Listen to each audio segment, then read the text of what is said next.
That's right back, Charlie. Definitely.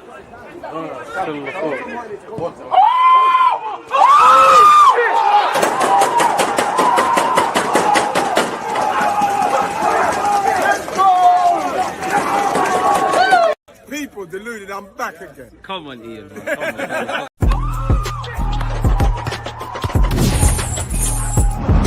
You always just happy when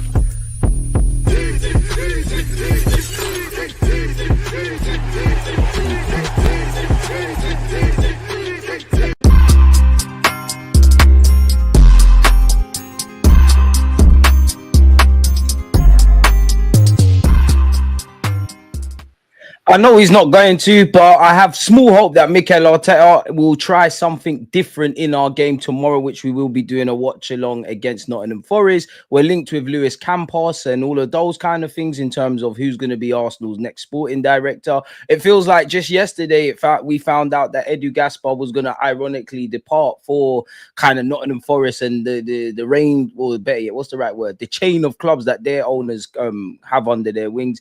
And Mikel Arteta is doing the fight in talk and the bullish talk and refusing to give up on the or better yet concede the title to Liverpool. I like that. I never want to hear my manager give up. I don't want my players to believe such, but I think it's too little too late. The fighting should have been done on the pitch. The rallying cry should have been done in Dubai or there before. And across, whether it's Mikel Arteta, the players, recruitment going back to the summer as well as January, injuries, referees, some of these controllables are out of our control. We have not maximized all our controllables.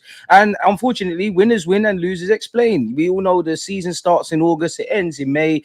Again, we can analyze, and we do that on our platform. People smash the like button, big up you lot on Twitch as much as we want. But when we move away from that, did we win or not? The last 3 years, again, you hope there's a monumental F up from Liverpool, but it is going to be another season of a lot of explaining, people. And I'm at the stage now where naturally we're going to get briefed and have been about what we're going to do in the summer. It's show and prove. If you want, you always talk about X factors, and we want to not rest on our laurels. Identify the areas that need to be improved, look after the depth, and maybe then I'll start to believe, man. It's show and prove. Everybody at this football club has let the fans down for whatever way we shape it. Who you blame more, if you blame the ownership or the manager or the players, everybody's got fingerprints at the crime scene. You're all in this together. I'm personally past the stage of he say, she say. You're all in this together. In the same way that if we were 11 points clear of the Premier League, looking forward to the PSV game, I'd give everybody their flowers, people. We're going to go over Mikel Arteta's press conference. There's always transfer waffle. There's some other talking points, etc. Any questions, get them in. Any talking points, get them in, people. If you're new here, big up yourself. Make sure you're turning on the notification bells. You're commenting, you're sharing, you're subscribing. Tell a friend to tell a friend. If you're part of the furniture here, one love and big up yourself, man. Couldn't do it without you lot, people. Death, taxes, and DG live streams. Hyper, you're always here. Run up the likes, as the man has said. Not going to happen. Of course, it's not going to happen, man. On the field, we very rarely change what we're doing. I can't imagine we're going to change anything in terms of our, the formation. But you have nothing more. We just got something to talk about in it. We know nothing's going to happen. Now, if I share my screen with you guys, apparently there's been 144 days spent at the top of the pile for Liverpool so far this season. So of the 3 seasons, where there's been injuries, there's not been injuries, we've been great defensively, we've been good going forward and on a knife edge. This is probably the worst season, man. We ain't spent that long on the top, really. There's been a couple of times, but other than that, Liverpool have led the way. They've been given a chance to win the Premier League, regardless of what their fans and the club's aspirations were in the summer. And as I said, it's another one of explaining. Now, statistics don't lie, but they don't always tell the truth, but they don't also lie, right? When you look at this, and of course, you can look at where Manchester United are at this moment in time. Manchester United have spent more days top of the Premier League than Arsenal this season. 0 days. Wow. But hey, it is what it is in that regards. I love the fact that you love the passion. Edward, you're always here. That's why you're a moderator. Big up yourself, man. If it wasn't for you lot, I'd be even more upset. At least someone and some people can share my pain. Big up you lot watching this on the replay as well in advance, people. Liverpool's final games, if you do have some optimism, they've got Newcastle at home, Southampton at home, Everton at home. It's done. It was done before, but it's done. They're not losing at Anfield until they play us, because the pressure will be off. Everybody knows Arsenal with no pressure. That's prime Barcelona. But they've got Newcastle, Southampton, Everton. They have a trip to Fulham. Then they've got West Ham at home. Then they go away to Leicester. Then they've got Spurs at home, Chelsea away, Arsenal at home, Brighton away, and Crystal Palace at home. Naturally, they will drop points, but they're not going to drop that many points. And to be fair, from what they've done all season, what Salah's doing, what they've done in the Champs and the Prem, on paper, and we all know football isn't one on paper, but you back Liverpool in all of those games, people. You know, the only one I think they might lose is probably Everton because it's a derby and whatnot. Everyone else is getting battered. And Anfield's Anfield, isn't it, really? Like, it's Anfield is Anfield, man. Big up, bring me Sesko, Kudus, Zubamendi, Kang Young Lee, and let's see. I think we both know we're not going to get all of those, but I share the sentiment. I'm past the stage of the names and all of that kind of stuff. Just, we need a striker, bring me a striker. If they're good enough or whatever's another question. Bring me a striker, bring me a left winger. Sort out the midfield. I would love 2 midfielders. I hope for 1. I personally think we could do with another versatile defender, and we need to sort out the goalkeeping situation, man. We've only got 1 long-term goalie and a bunch of kids, really. So everything's kind of a mess. We need to have a sporting director, and I wonder how much that's going to impact. Well, it's made no impact so far, but I wonder how much that's going to impact what we do in the summer and any plans we have. Obviously, away from bringing in players need to go. And obviously, there needs to be new contracts. And I do think stability is a myth in football to a degree. It's always changing. You've always got to improve. You can't rest on your laurels. But maybe last season or the season before, we would have thought we've had some stability. But now you've got no sporting director, right? You've got no sporting director, a couple of other moving pieces there. Whether they leave or not, and some are injured, and that's probably tipped the balance just in terms of players that have an air of doubt over their future. You could say Thomas Partey, Jorginho, Kivior. I don't really believe this, but Tomiyasu. Did I say Partey? If I have already, forgive me. Gabriel Jesus obviously bust his ACL, but there's that. I don't think Trossard will be someone we force out, but you hear he's rejected a contract offer. He could be someone that if the right offer is presented, we move on from. So yeah, people, there's a lot that needs to be done, man. The best thing we could do is upgrade the starting 11, confirm the signings, new contracts, better yet, of Gabriel Magalhaes, Bukayo Saka, William Saliba in particular, and then maybe we can talk about outgoings. I don't expect the club to do everything in terms of incomings and outgoings, but they need to have a good summer. I don't even think transfers is the difference between us winning a title. Clearly, with the injuries and obviously there's been, you know, when you've got players like Salah or players that are inevitable stardust, they can turn some defeats into draws, some draws into victory, 3 points on the board. But I think Mikel Arteta has to arrest a lot on the sporting front. The club have to back up their ideas above board. The players, it's not been good enough. Statistically, we're actually doing all right in terms of scoring goals, in terms of not losing, and in terms of clean sheets. But we can't lie to ourselves. We can see with our eyes that we have dropped off a cliff defensively. When it's crunch time moments, we crumble. Players don't stand up to be counted. So there's a lot we need to arrest on the football field. And it feels like everything at this club has been geared towards winning, apart from actually winning and getting over the line, people. So for me, I care so much. I don't care anymore. I'm always going to support the team, always all of that stuff, always going to do all of that kind of stuff. But I care a lot more than is required. It's not good enough to be good. I'm not trying to be negative for no reason. There's no point waffling about the fact that that was our first loss in 15 games. It's obviously come at the wrong time where we need to win all our games. And it's the small margins, the fine margins. It's the Aston Villas 2 seasons in a row. It's the Brightons. Yes, there's been refereeing decisions that's gone against us, but there's also simultaneously in some games where we've just got away with it or we've made it happen. Wolves would be one. So we need to maximize the controllables. When I see all of these things, that would tell me we're on going to the next level, not just the lip service. And we know Arsenal, you know, Emirates has been filled with a lot of chattings. But I do think there was a point where me being what I think is a fair man and a fair Arsenal fan, I think the chattings was correlating to a degree what we're doing on the pitch. Now the gloves are off. I can't say sacking Mikel Arteta is going to guarantee success. I can't say not sacking him is. What I would say is I think everything's up for debate. He's not going to get sacked, but I can't back you.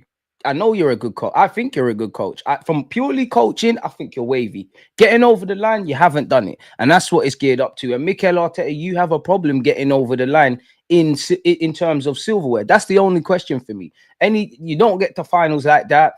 Crumbling in semis and quarters and whatnot. Again, it's happened with others, but Villarreal, he could have been here for Olympiacos. I might be wrong, but Villarreal, Olympiacos, Sporting Lisbon, Man United down to 10 men in the FA Cup. How we performed in the 2 legs against Newcastle, even at their place, how we performed against West Ham, the manager and the players, when it's sink or swim time, and it's time to die on your sword and move like a Spartan. We don't do that. And one thing I hate about the club, there's always this rhetoric of tomorrow. Of course, you have to learn from the past and live with the past. You have to be hopeful of tomorrow. But in the present moment, we never seize it. That's what Liverpool have done. I'm sure Liverpool fans would say their club isn't perfect. I'm sure they've got question marks over their ownership, which operates similar to FFG operates similar to the Cronkies. I'm sure they were dismayed with the last transfer windows off their own back. 3 of their key players, Trent Alexander-Arnold through their academy, Salah, Ballon d'Or season, Van Dijk, contracts running down. But they've had an opportunity. There might be bigger tests for them to lie. They've seen it. They've ran with it. They're winning the league. Whatever happens tomorrow, happens tomorrow. We never seize the opportunity. I've seen us be allegedly the best team in 2024, have no injuries, have bare injuries, play greatly in terms of an attacking sense. Last season, great defensively, still didn't win the title. This year's been the worst. On the field from start to finish, there hasn't been too many times I've been happy as an Arsenal fan, or too many games.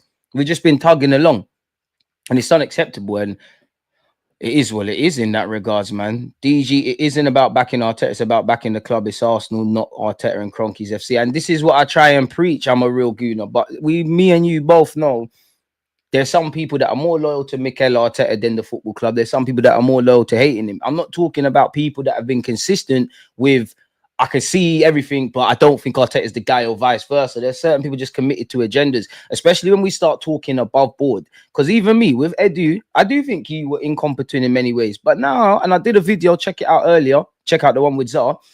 Could you argue Edu felt, you know what, like Arteta, I've been in 4 or 5 years. I employed Arteta. I wanted him the year before we actually got him.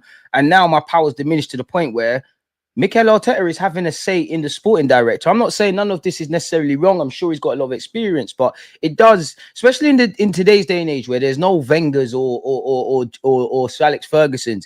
When one man is having that much say, it's dangerous, you know, because his growing influence is happening in the coaching front, where obviously he's got more of his voice. If he has a hand in his sporting director, you could say, yeah, 2 men on the same page make something happen, but he's getting too much of a say. Especially, I know he's a manager, but in today's day and age, we're not Real Madrid, Barcelona, Bayern Munich, what have you, but they're not operating like that. Because what happens if we put all our eggs in this guy's basket, which clearly we are, and he F's off? But you are right, it's about Arsenal, man. But yeah, ultimately it's another stage of explaining, man, which is jarring, man. Mikel Arteta, ironically, on the sporting director, which CeeLo's bang on the money. Our most important signing is the DOF. And who is the DOF? Is it going to be Jason Ito? Is it going to be Luis Campos, as we've been linked with? Rosicki's name still thrown in. What is going to happen in that regards? And are they going to have the power to say no? Because I do think there's been naturally times where the sporting director or the ownership have let Arteta down, but equally there's been numerous points where we hear that they were concerned about certain signings and Arteta's got his way. And I honestly feel Arteta is the golden child in the whole club structure, really. I'm not saying that's wrong, and I'm not comparing Arteta to Arsene Wenger, but if he is going to be the board's kind of version of Arsene Wenger to a degree, you need that David Dean. You know, I do think from a purely a coaching point, maybe not so much now, I'm finding plan Bs. There's so many genius things Arteta does. But for anyone that's been labeled a genius in society, right, they're also kind of crazy. And I think one thing that helped Wenger, and there's evidently a correlation with the Cronkies coming in, the stadium, David Dean going. David Dean used to pull Wenger back from when he was moving too mad sort of thing. And for me, I'm at the point where even Arteta, I do think the board have done you dirty. I think you've let yourselves down. And at the end of the day, going back to what Gunnar is saying there, it's Arsenal FC. They say Arteta is not a damsel in distress. You rejected this club when they wanted you first time, and then you took it. You signed a new deal. You know the expectations of where this club wants to go and what it's about. It's a fucking privilege to be managing this football club for someone that's now been allowed to learn and get this job as his first gig for 6 years. Everyone has to hold smoke, and I do feel like people behave like they're doing us a favor. Apparently, Edu was offered more money and the same role. I mean, if you're offered more money, the same role with greater thingies, where allegedly Edu wanted to do the multi-club structure, you feel your power is diminishing, you're going to go, aren't you? I'm not saying you, but I just feel dependent on how you feel about Mikel Arteta, you're always going to have this language around, oh, they let him down. I think everything's happened. I think Arteta's been begging for signings. They've said no. I think they've had concerns and Arteta's got his way. Everybody's fingerprints are at the crime scene, if I'm completely honest with you. I do think it's like a spoiled child. Like, they've given him everything. They, you know, you go shopping, you get all the sweets in the sweet shop. Every now and again, maybe for rightly or wrongly, in January, they said, you know what, you're not actually getting sweets now. A part of me feels Mikel Arteta wants to go to them high-end restaurants in London, in central London and whatnot. But we've only got money to be, there's McDonald's at home, as my mum would used to say. And at the end of the day, I've come to, rightly or wrongly, we're clearly going to have to win in spite of the ownerships. The ownership don't want to do what Newcastle are gearing up for, what City owners tried to do. But that's not an excuse. We could have won the league this year. We could have won it last year, regardless of that. And within the context of how the Cronkies work, I don't agree with them. But at the end of the day, if they're on this self-sustaining thing, putting the right people in place, it is what it is. If Mikel Arteta doesn't believe he can do his thing here, he needs to go. You like the job so much, you've signed an extension. You're cool with the ethos. You're cool with how the inner workings that we're not privy to, how the club kind of maneuver. And obviously, realistically, if you work for someone, you're not going to say certain things in the press, innit? Even though we've seen Conte and them kind of guys say things. But when you come out and say we've got the best owners, I think we've got the best owners, you've made your bed, you've got to lie in it. For me, we need to make it happen within the remit, because we can bitch about all of that stuff. We know that we didn't put our best foot forward. Injuries go all the way back to the summer. In fact, building on the last 2 seasons go all the way back to the summer. And the fact that we was running around for Raheem Sterling and Neto on the last day of the season, whether it's Arteta, Edu, this one, that one, it's a mess. It's a mess, bro. It's a mess. He has too much power and he's got tunnel vision. His forward signings have been poor, so this is a blind spot. A strong sporting director established a balance of power. Apparently, there were times David Dean forced Wenger to make signings. Tells you David Dean occasionally saved Wenger from himself. Arteta needs a DOF. That's not here to appease his ego. Facts, but that has to come from above. And that's true. Do you know how many times Arteta's probably say, or any manager, Klopp, Slot at this moment in time, Wenger, Sir Alex Ferguson, do you know how many times on a pitch the manager might have had tactics and it's gone wrong? The players have bailed the players have bailed him out, and vice versa. That's what has to happen. It's a team thing. Sometimes you have to pull a bit more of the weight, and this club always waffles about collaboration and all of that kind of stuff. Our plan is, on the sporting director, our plan is to nail the process that we believe is the best, to try to find that person that is the best one for the moment that Arsenal is in right now. That's what the club is trying to do. Funds, not needs. He's not getting his deeds because after spending 700 million, this team doesn't look like that much was spent on our squad. I kind of cut, you don't know me, I'm a centralist. I'm a fair man. I do think that money on one hand is catch-up money, is dwarfed by other clubs. At the same time, though, that's irrelevant, because if just spending money was the be-all and end-all and equated to success, United would still be doing what Man United had been doing since the early 2000s. Chelsea, by default, would be walking away with everything, even down to the Tour de France. They spent £1 billion.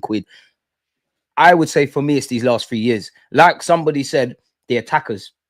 And when I look through our squad, like the starting 11, defense, cool. You can make a case of maybe the club has enough with Tomiyasu. You can't stay fit. Kivi or someone that might be able to make some money. Zinni's contract is running down. It's a chance to get rid of a player, especially with Lewis Skelly's emergence. The defensive unit, I'm cool with.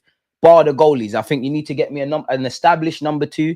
Potentially a youth keeper could make up the number 3 kind of goalie kind of thing, if that makes sense. Whether Tommy Setford and Karlheim want to do that, I don't know. Because if I was them, I don't really want to be a third choice keeper. I want to go and get League One, League Two, Championship, professional football experience, especially because it's probably unlikely I'm going to make the grade beyond being a second or third choice keeper at Arsenal. So I need that kind of plate, right? The midfield. Yeah, you bought Declan Rice and you're playing him as an 8. I can have my question marks over that, but you don't have that long-term Partey replacement. Maybe you do in hindsight, but it only feels like we find a replacement for someone that needs replacing when it's evidently at our door. We didn't get the younger Partey model before obviously his days are done, and not to mention Jorginho's gone. Obviously, when it comes around signings, I always focus on left wing, up front, and some others. But and put an asterisk because Ethan's emergence and whatnot. Clearly, with Odegaard's form, there's a scope for can you get another number 10, and maybe the club know that because we've been linked with, ironically, another Norwegian in Japan right now. Maybe that's because he can play in that role. Maybe it's future proof in the squad. Maybe it's because it's a talented player that you could get for pennies. If they develop, great. If not, and they develop to a point where they're good but not good enough, you can make a profit. At the same time, man, DG, okay, 700 million, 100 million on one player. So he's built the squad for 600 million. It's not that bad. I hear all of that, but we still need to get over the line. And in the last 2 years, in particular, including now, I have to scrutinize everything. Have you always spent money in the best way? Did you need to spend 65 million on Kai Havertz? Fair enough, Kai has found a role for himself, but could you have spent that elsewhere? Did you have to buy Calafiori? I like Calafiori, as you know, because you're always here. But did you have to do that? Did you have to bring Mikel Merino into the squad? Have we spent? Obviously, mistakes are being made. Not to focus on Fabio Vieira, this one, that one, and the other. It is that bad because we still are not where we need to be. I'm focusing purely on Arsenal. What other teams do is irrelevant. It is relevant, but it's irrelevant because other teams spending more money than us has nothing to do with it. I don't necessarily think we make signings and we win the league, but even if, and I'm exaggerating, but whether you signed a player for 10 million, a striker for 10 million or 100 million in the summer, we don't really care because we might have turned a couple of these defeats into draws and there might be more of a race. Regardless of whether it would have been a Nico Williams level raise or a more development kind of player, you could have bought a left winger. And we know Arsenal are not that club to be, you know, Declan Rice is probably going to be our, unless we get Isaac, which would be a dream, he's probably going to be our record signing for a while, right? But the club, like, for every comment that comes out about PSR and FFP and all of that, there's also credible journalists that are not tied to the club and not mouthpieces to the club, where they literally say any apparent austerity measures from Arsenal are purely based in-house. We're not troubled by FFP and all of that. Clearly, in hindsight, and this is where, for me, I understand needing to clear books and all of that kind of stuff, but from a sporting front, I sympathize purely with us Arsenal fans, if I'm honest with you, because we're within touching distance. You do what you need to do in the January or the summer market. We look at things maybe potentially differently. We look at the club's ambition a lot differently. But then you look at the backdrop. I don't care that Fabio Vieira went out on loan. I don't care that you sold Eddie Nketiah. I do care that you sold Smith Rowe. But if he said, I want to go X, Y, Z, do your thing. We didn't replace them in terms of bodies. And we were just, there was clearly a mandate to free up wages and free up resources. And I do think going into this summer, don't get twisted, you have to bring players in. I do think there's a mandate for that. I do think, you know, a big party might get a new deal, but that's 200 or 250 odd K off the wages. Jorginho's nowhere near that, but that's something significant. Tini is something significant. Depending on Reece Nelson, that's something. Obviously, Gabriel Jesus with his ACL probably throws a spanner in that work, man. That word again, process, it has outlived its relevance. Every process has a product trophy. It's like being on a plane. I think I said this yesterday, yeah? What is you lot's dream holiday? If you care enough, smash the like button and let me know, yeah? But if, close your eyes for a second, people. Imagine you're going on holiday, whether that's Jamaica, Barbados, Brazil, Bahamas, Mauritius, Maldives, whatever. Obviously, if you know you're going on holiday, right? You pack your suitcases, you get on the train, you get a bus, you drive to the airport. However you get there.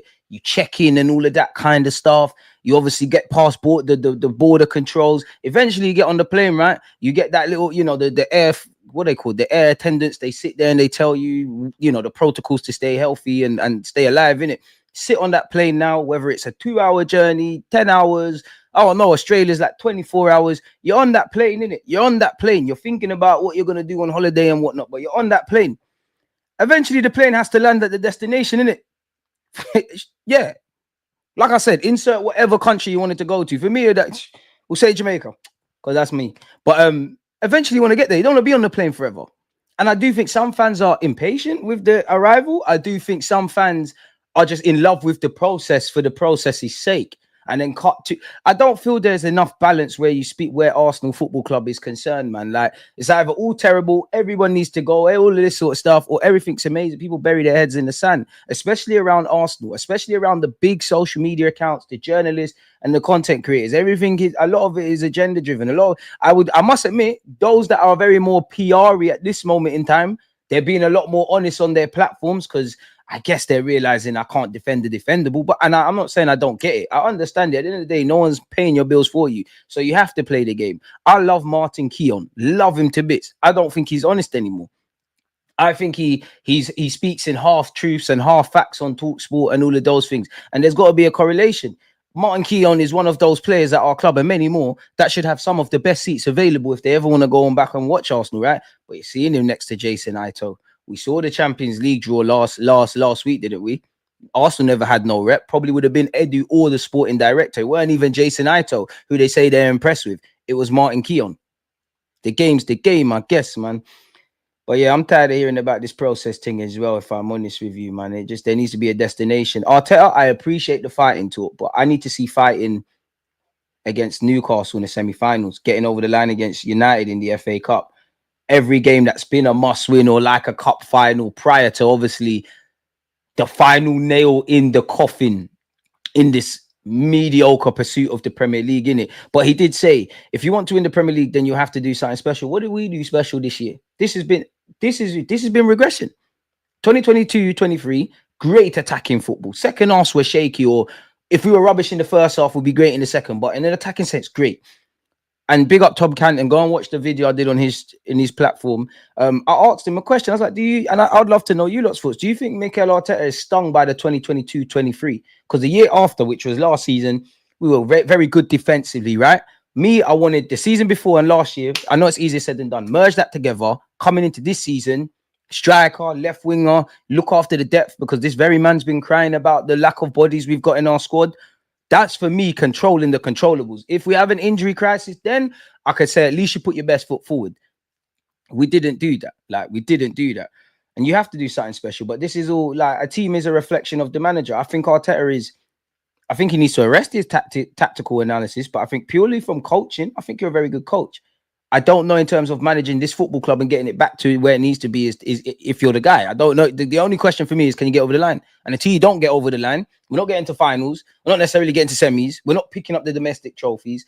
We're there and abouts in the Premier League. But at the end of the day, if you're not winning it, you're not winning it. That's the only thing for me. And until Arteta does that, I'm not on the Mikel Arteta out. But I think if in an ideal world, if we were that club were to say you're not the guy and I'm dreaming here, but Jabi Alonso or prime Pep Guardiola or someone that can get us over the line, I'm on that.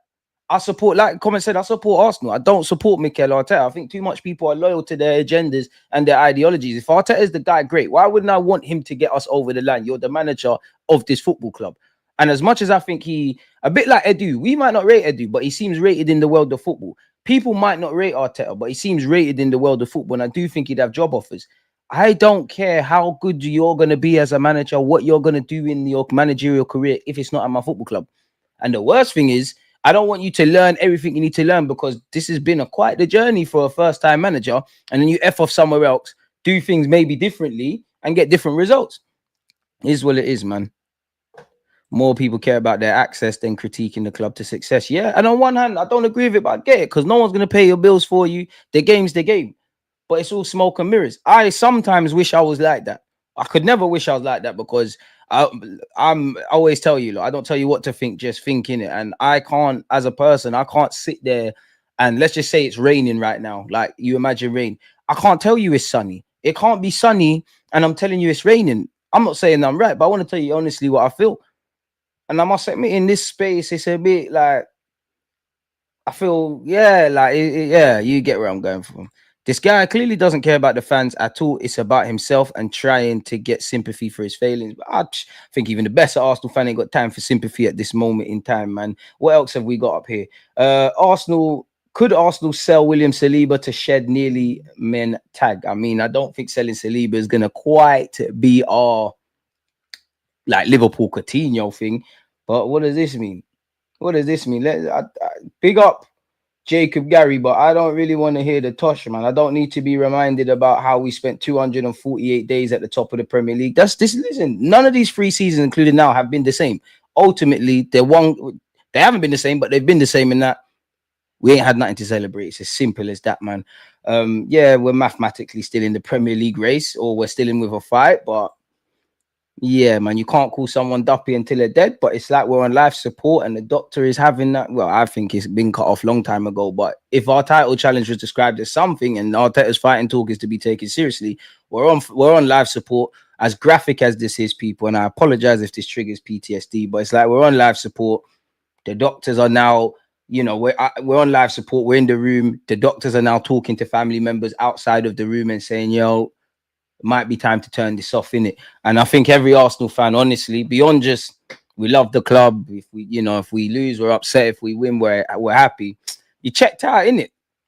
I checked out in August because I didn't see anything different. If nothing changes, nothing changes. But really checking out. Appointing a sporting director is Arsenal's most pressing problem on a pile that includes reinforcing 3 starting positions with elite players, securing long-term contracts for stars, learning lessons from disciplinary and injury records. Discipline, I'm a bit mixed because that's with refs, but there could be stuff we could do. Injury records, we clearly need a bigger squad. Facts with the long-term contracting, and we'd all love elite players. Arteta has said the next step is having 24 fit outfield players. So we came into this with a squad of 19. Let's call it 21, assuming Ethan and Luis Skelly were on the peripheral. They might have been destined to play more academy football, but they've been given opportunities and they take it. There's more roles that need to be filled. What's his name? Juan Garcia, the Espanyol goalkeeper. He's being linked with Barcelona. As you know, we was flapping around in the summer for him. Arteta said the next step is having 24 outfield players whom he can rotate. That would mean landing an elite striker and a left winger alongside the midfielder Martin Zubimendi from Sociedad and Garcia, the Espanyol keeper, for a combined outlay that could easily exceed 200 million. They'll also try again to sign Napan, an 18-year-old Rosenborg midfielder in whom there was interest shown in January. Is that a sum the club would be prepared to spend? When Arsenal published their financial accounts last week, they showed the importance of Champions League and growing commercial and matchday revenue. They recorded an overall loss of 17.7 million, but are estimated to have made about 75 million from the expanded league phase of the Champions League this season, which is probably winning the league in the boardroom. If I'm honest, smash the like button and subscribe. Keep your thoughts coming. The club, whose target is to become self-sustaining in the long term, could well point to the drastic cuts happening at Man United to show the consequence of making poor financial decisions, which is true. But Man United in a much bigger mess than us. I do feel as a club, we don't seize the present, and we're always saying, look at this one, look at that one, and the third. What about just focusing on us? We are the reason we're not top of the league this year. We are the reason we didn't win the league last year and probably the year before. No matter how good Liverpool have said, there's no shame in losing to Liverpool. There's no shame in losing to City. There's no shame in losing the league to the year City won the treble. But we know in our hearts what happened, didn't it? History ain't gonna remember that. And I must admit, some fans that slated Arsene Wenger and that, it's like they're happy to finish second. The things they killed the old gaffer for, they're killing my man for. And this guy's been given, definitely during the Emirates era, more of a free reign than ever. And it's not just him, of course, but yeah. And again, I'm going to keep saying this. One thing that pees me off is people act like Arteta is a damsel in distress. As I said, no one put a gun to his head to take the job, No one put a gun to his head to sign a renewal.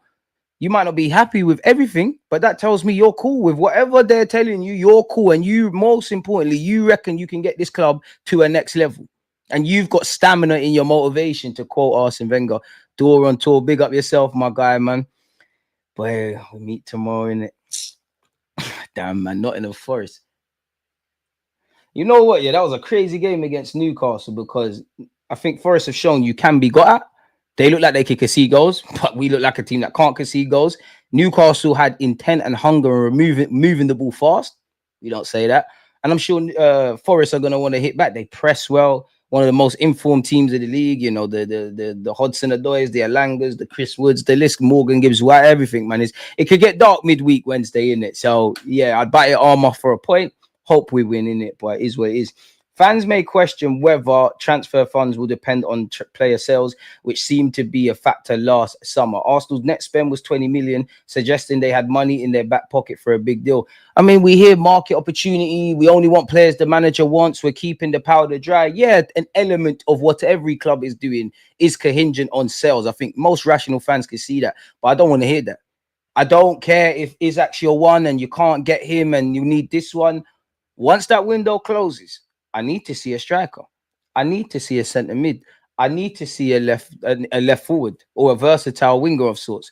I need to see the goalkeeper situation. I need to see a bigger squad in terms of numbers. If I don't see that, then may God be with us in it, because it's like we want to win a league hoping everything goes right. There's no injuries. There's no ref stuff. There's no setbacks. There's nothing. That's not how life, let alone football, works. And I think some Arsenal fans get caught in the trap of that. The manager waffles about small margins and fine margins. We're never on the right side of them. I'm not trying to be negative for no reason. There's no point telling me how good our top 6 record is right now, because that's not the games that some of them you could argue we should have won, but that's not the games in the last 2 years we've shot ourselves in the foot. There's multiple layers, multiple problems. You can't pinpoint one specific thing. And if Arteta can't get over the line within the remit of what the Cronkies are asking for, then at some point you're going to have to try something else. If that doesn't work, try something else again. Because I'm not on sacking someone for no reason or employing someone for no reason, but there's no guarantees. At some point, we're going to have to sit here and say to ourselves, we're doing the same things, hoping for something new. What is going to change? If nothing changes, people. However, if they must sell to buy, we ain't got no director. We're not good at sales on the best of days, even though, quote unquote, the summer could have been in step in the right direction. We'll have to see. It's all fun and games saying sell this one, sell that one, but Arsenal might have to tailor their valuations. Clubs might not want to buy these players. Certain men are injured. Certain man might not want to move. I reckon Zinchenko wants to move, but what if he reckons, boy, I'm not going out like that. Calafiori, Timber, Lewis Skelly, they're not better than me. I've won the Prem. I want to stay and prove my worth. I don't want to leave. Where do we go with that?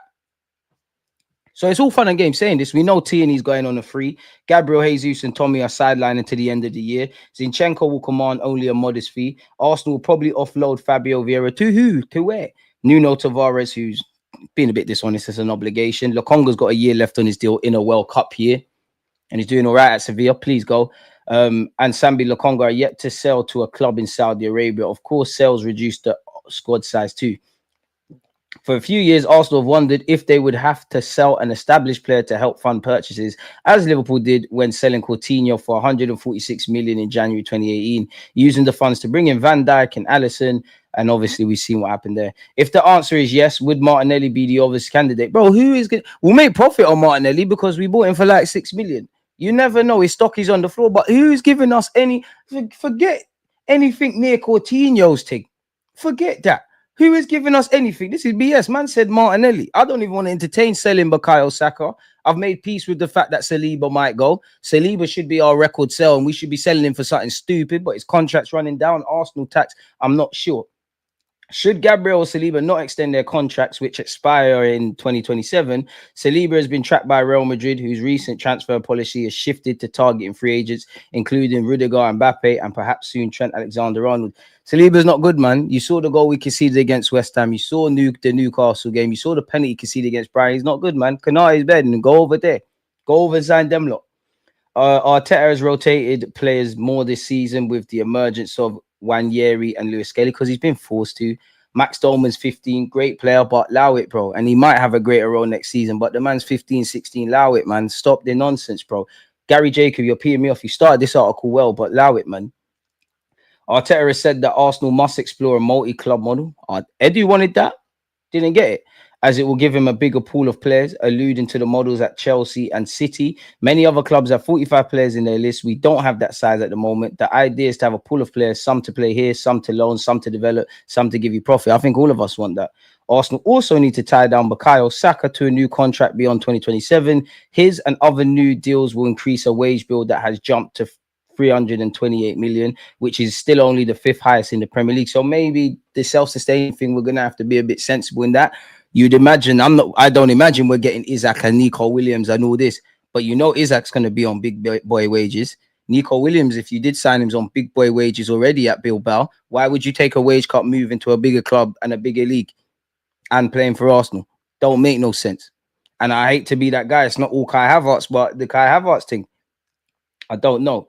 It is therefore imperative for Arsenal to quickly conclude their process of naming a sporting director to replace Edu. There's no quickly. It's been going on for months. At this point, I don't even think we're hopeful. Who left surprisingly in November. Any external appointment may not be in place before the summer and risk upsetting the apple chart. What apple chart? Because even if they, like Alabi, he's leaving Sociedad. He can't join us right now. But if we had some announcement that he's joining us in the summer, fans could say, all right, cool. Indirectly, he can begin planning. Arteta seems to favour Jason Ito because Ito's a little man. You know him because he's been Edu's number 2. You got your way over Edu. This man ain't going to do nothing. who has taken on the duty since Eddie resigned, perhaps because it keeps the status quo, which he has greater power in recruitment, perhaps similar to a traditional manager rather than a head coach. Okay, Gary Jacob, now I'm liking what you're talking about. Aito has been at the club since 2014, first working as a scout before being given greater responsibilities in 2020. He speaks Portuguese and helped Eddie to construct a scouting model that focused on using data to identify and filter players. Boy, so where are the guys? Where are the guys that we need? Smash the like button, people. Come on, man. There could be a new role for Mertesacker, as we hear. One reason for Arsenal's resurgence under Arteta was striking early signings in the summer of 2022. That's great. We know we need to be in the Champions League. That was a bunch of tosh, weren't it, people, really? I'm not even involved in this Gary Neville stuff. I don't know why this is here. I think Arsenal have a lot of problems. Maybe there is a reliance on set pieces, even though we've scored more from open play. I don't think Arsenal are going out there to just rely on set pieces. Like I think it sounds good. I think it's an idiot thing. Arteta can say over my dead body as much as he wants. It sounds good in isolation, fighting talk, but the fighting talk thing is done. If I stop believing, I will go home, guys, mathematically as possible. Sounding like Wenger towards the end of his tenure. He said Wanyeri was just cramping. Obviously, his load has been very different in recent weeks, but he's fine. Saka and Martinelli, they're progressing well, but still a bit far to come back. We all knew this. You know, this is the first season Ethan is being exposed to consistent football like that. The man is still growing. He's 17. At some point, you're going to have to rest him or rotate him out. So, yeah, man, it is what it is in that regards. Doing the same thing over and over again is insanity. There has to be a different strategic approach for tomorrow's game. Facts. Slot did change the high-intensity system from Klopp and mixed it so players stay less injured. And also, he's been able to change the system during the game. We've reverted to more defensive and no plan B. We never throw the kitchen sink at it. Now, yeah, I'm not saying throw the kitchen sink game to game like you could lose. But when it's sink or swim, like when we're losing anyways against West Ham, when we're up against it against Newcastle, we just keep playing the same way. There's been moments we've done that, but it's more exceptions than the rule. There's so much he needs to go back to the drawing board. I see, you're always here. Big up yourself. With the way this club makes decisions, they'll take forever to replace Arteta anyways because the board are jokers. For me, it's a thing where I just love the club at a distance now. And what I mean by that is clearly I'm going to be here all the time with you. But trophies, like really, me really looking at the club like we're ambitious and all of that beyond the buzzwords, I don't think it'll ever happen. It's just, this is the club I support. Anything else is a bonus. I'm just here with you lot. Give me your prediction for tomorrow. Brain, 2-1 Nottingham Forest. Heart, 2-1 Arsenal, man. Are you Kroenke out? Yeah, but I don't sit here and blame the Cronkies for everything because, like, yeah, it's more the mentality. I'd love, beyond the money, I'd love the Saudi or City owners. And even, to be honest, Chelsea, I know that it's, for Chelsea, it's more the strategy. Like, their heart is in it. But I just can't sit here and just say the Cronkies are the reason for everything because they backed a novice manager more than anything. Everybody sits there and says, and I, you know, when we talk about strikers and it's not Isaac or Gyökeres or Sesko or this one, people say, "Oh, who are you gonna get?" That's a good comment, but that's not our decision to make. These men do the data scouting, the scouting. They're paying people to watch football all the time, and it's just like with Arteta. When people say, "Oh, who are you gonna get?" Bro, when we got Arteta, man weren't screaming Arteta. He weren't at no club for people to say. The club took a risk, so who knows, man? DG, I feel like you're taking the pressure from the hierarchy. This whole no one forced Arteta to take the job is tiring. Nobody did. I'm not forcing them. Don't make no mistake. The Cronkies are, they can leave my club. They can get out of this. They're all in this together. I'm not here to pick sides. To be honest, I'm past the point of these are more to blame, whatever. They've backed my man more than anything. They've allowed him to rip up deals. They've allowed him to sign goalkeepers and left backs galore. We've broken our transfer record on a top class, world class number 6, being devil's advocate. I don't really care about Rice playing as an 8 and rework that. And Arteta's taken the job. So then where are we at with it? Like, he's taken the job. Nobody forced him to take the job. He said, I've got some of the best owners in the game. Everybody's in this. Kroenke can bust out. Arteta can bust out. Half of these players can bust out. The gloves should have been off. As I said at the start, but I'm respectfully, I think you're just hearing what you want to hear. It's like a crime scene. Everyone's fingers there for me. Everybody's fingerprints, sorry, are there. Because I can't say getting rid of Arteta means the board's going to move differently. And I can't say giving Arteta more money guarantees anything. Because I don't think the board's to blame for us being 2 points off City last year. I think the transfers this season, January, I'm onto the board. Because even if you didn't want to sign people, competency, we ain't got no players. Don't know what happened in the summer. Everybody's with it. Everybody's in this. Respectfully, if it's tiring, I think you need to go, bro. Because there's nothing I can say that's more tiring than what I'm seeing in the last 3 years. You think the board aren't comparing them? What are you on about? Big up yourself, Josh, man. Jonathan David, Samu Amarion, Sesko, Watkins. There's too many striking options to pretend there aren't any. Vlahovic, anyone makes us feel better. At this point, I need to just show and prove, man. I don't want to hear nothing about ambition and this and that. And that goes for the board, that goes for the players, that goes for Arteta. The best thing to do is do your talking on the pitch. Because you see the beautiful thing about football. You can lie to people some of the time, you know. Can't lie to them all of the time. And when it gets to the ugly part of the season, whether these circumstances have been in our control or out of it, you're seeing what we're talking about, innit? I know Mikel Arteta ain't going to change a damn thing tomorrow, yeah, but I was just humoring myself and saying, you know, wouldn't it be nice just for this game to see a little back three? Maybe you got Teeny over there. Maybe you could get, if assuming White doesn't start and we assume White's name is Calafiori, you'd obviously have to put Saliba there. Calafiori could argue for Italy in a back three, could obviously be, you know, pull more forward with the ball and do what he does. His strengths are clearly at this moment in time in this half versus then ours. Tierney, the flying Scotsman. Obviously, we don't have a hold-up man, so you could play in the pockets. This man needs to wake up and stand up to be counted. Now, in reality, people, if we just remove all these Nottingham Forest makeshift players, because there's no names, people, if we live in reality, we all know the lineup is probably going to be something along the lines of, oh, you're definitely not going to be over there, over there, over there. Let's remove you and put Mr. To be honest with you, I don't think it should be Moreno. Not that Sterling's any better, but I think it's whether it's Trossard in the middle or whether it's Sterling. I think we need to just try and do that in it. If I'm honest with you, obviously we're likely to play with a back four. Oh, another Nottingham Forest player on the pitch. We're likely to still play with a back four. I personally think you're going to see this. I think Calafiori will start, but I would say with based on how he's been moving defensively, I think there's every logic with White right back. Don't know how many minutes he has, and obviously can reshuffle the pack and all of that kind of stuff. I think you'd see that. I don't know why Raya's number's there, but yeah, man, I'll just humor myself. That ain't gonna happen anyways, people. Should we see what the gaffer himself said? I'm going to have to skip past any bits that annoy me personally, people. We've spoken about Wanyeri, Martinelli, and Saka. He said on last week's impact on the title race, it was a very disappointing weekend. In the previous 15 games, we had won 10 and drawn 5, exactly the same as Liverpool with the exact same goal difference, which is plus 23. Okay, but we ain't got enough in our side. Like, this is all the backdrop of the injuries and all of this sort of stuff. It sounds great. It tells me there's a base to build on, but the fine margins. And as we just saw a few moments ago, we ain't led the title race. This has been the worst title race of the three, man. There's been no excitement at all. But whether it's been exciting or boring, we're ending up in the same destination. Life is football. Like life is, until you learn your lessons, you're gonna find yourself in the same scenario and situation, in my opinion, time after time after time. So we've been extremely consistent over the past 3.5 months. We've been consistent for the last 3 years, but just not consistent in getting over the line. Considering everything we have been through, we have generated that momentum, and it was that weekend where we had to do what we had to do again. Nothing different to the previous 15, and we got the defeat, and on top of that, Liverpool win.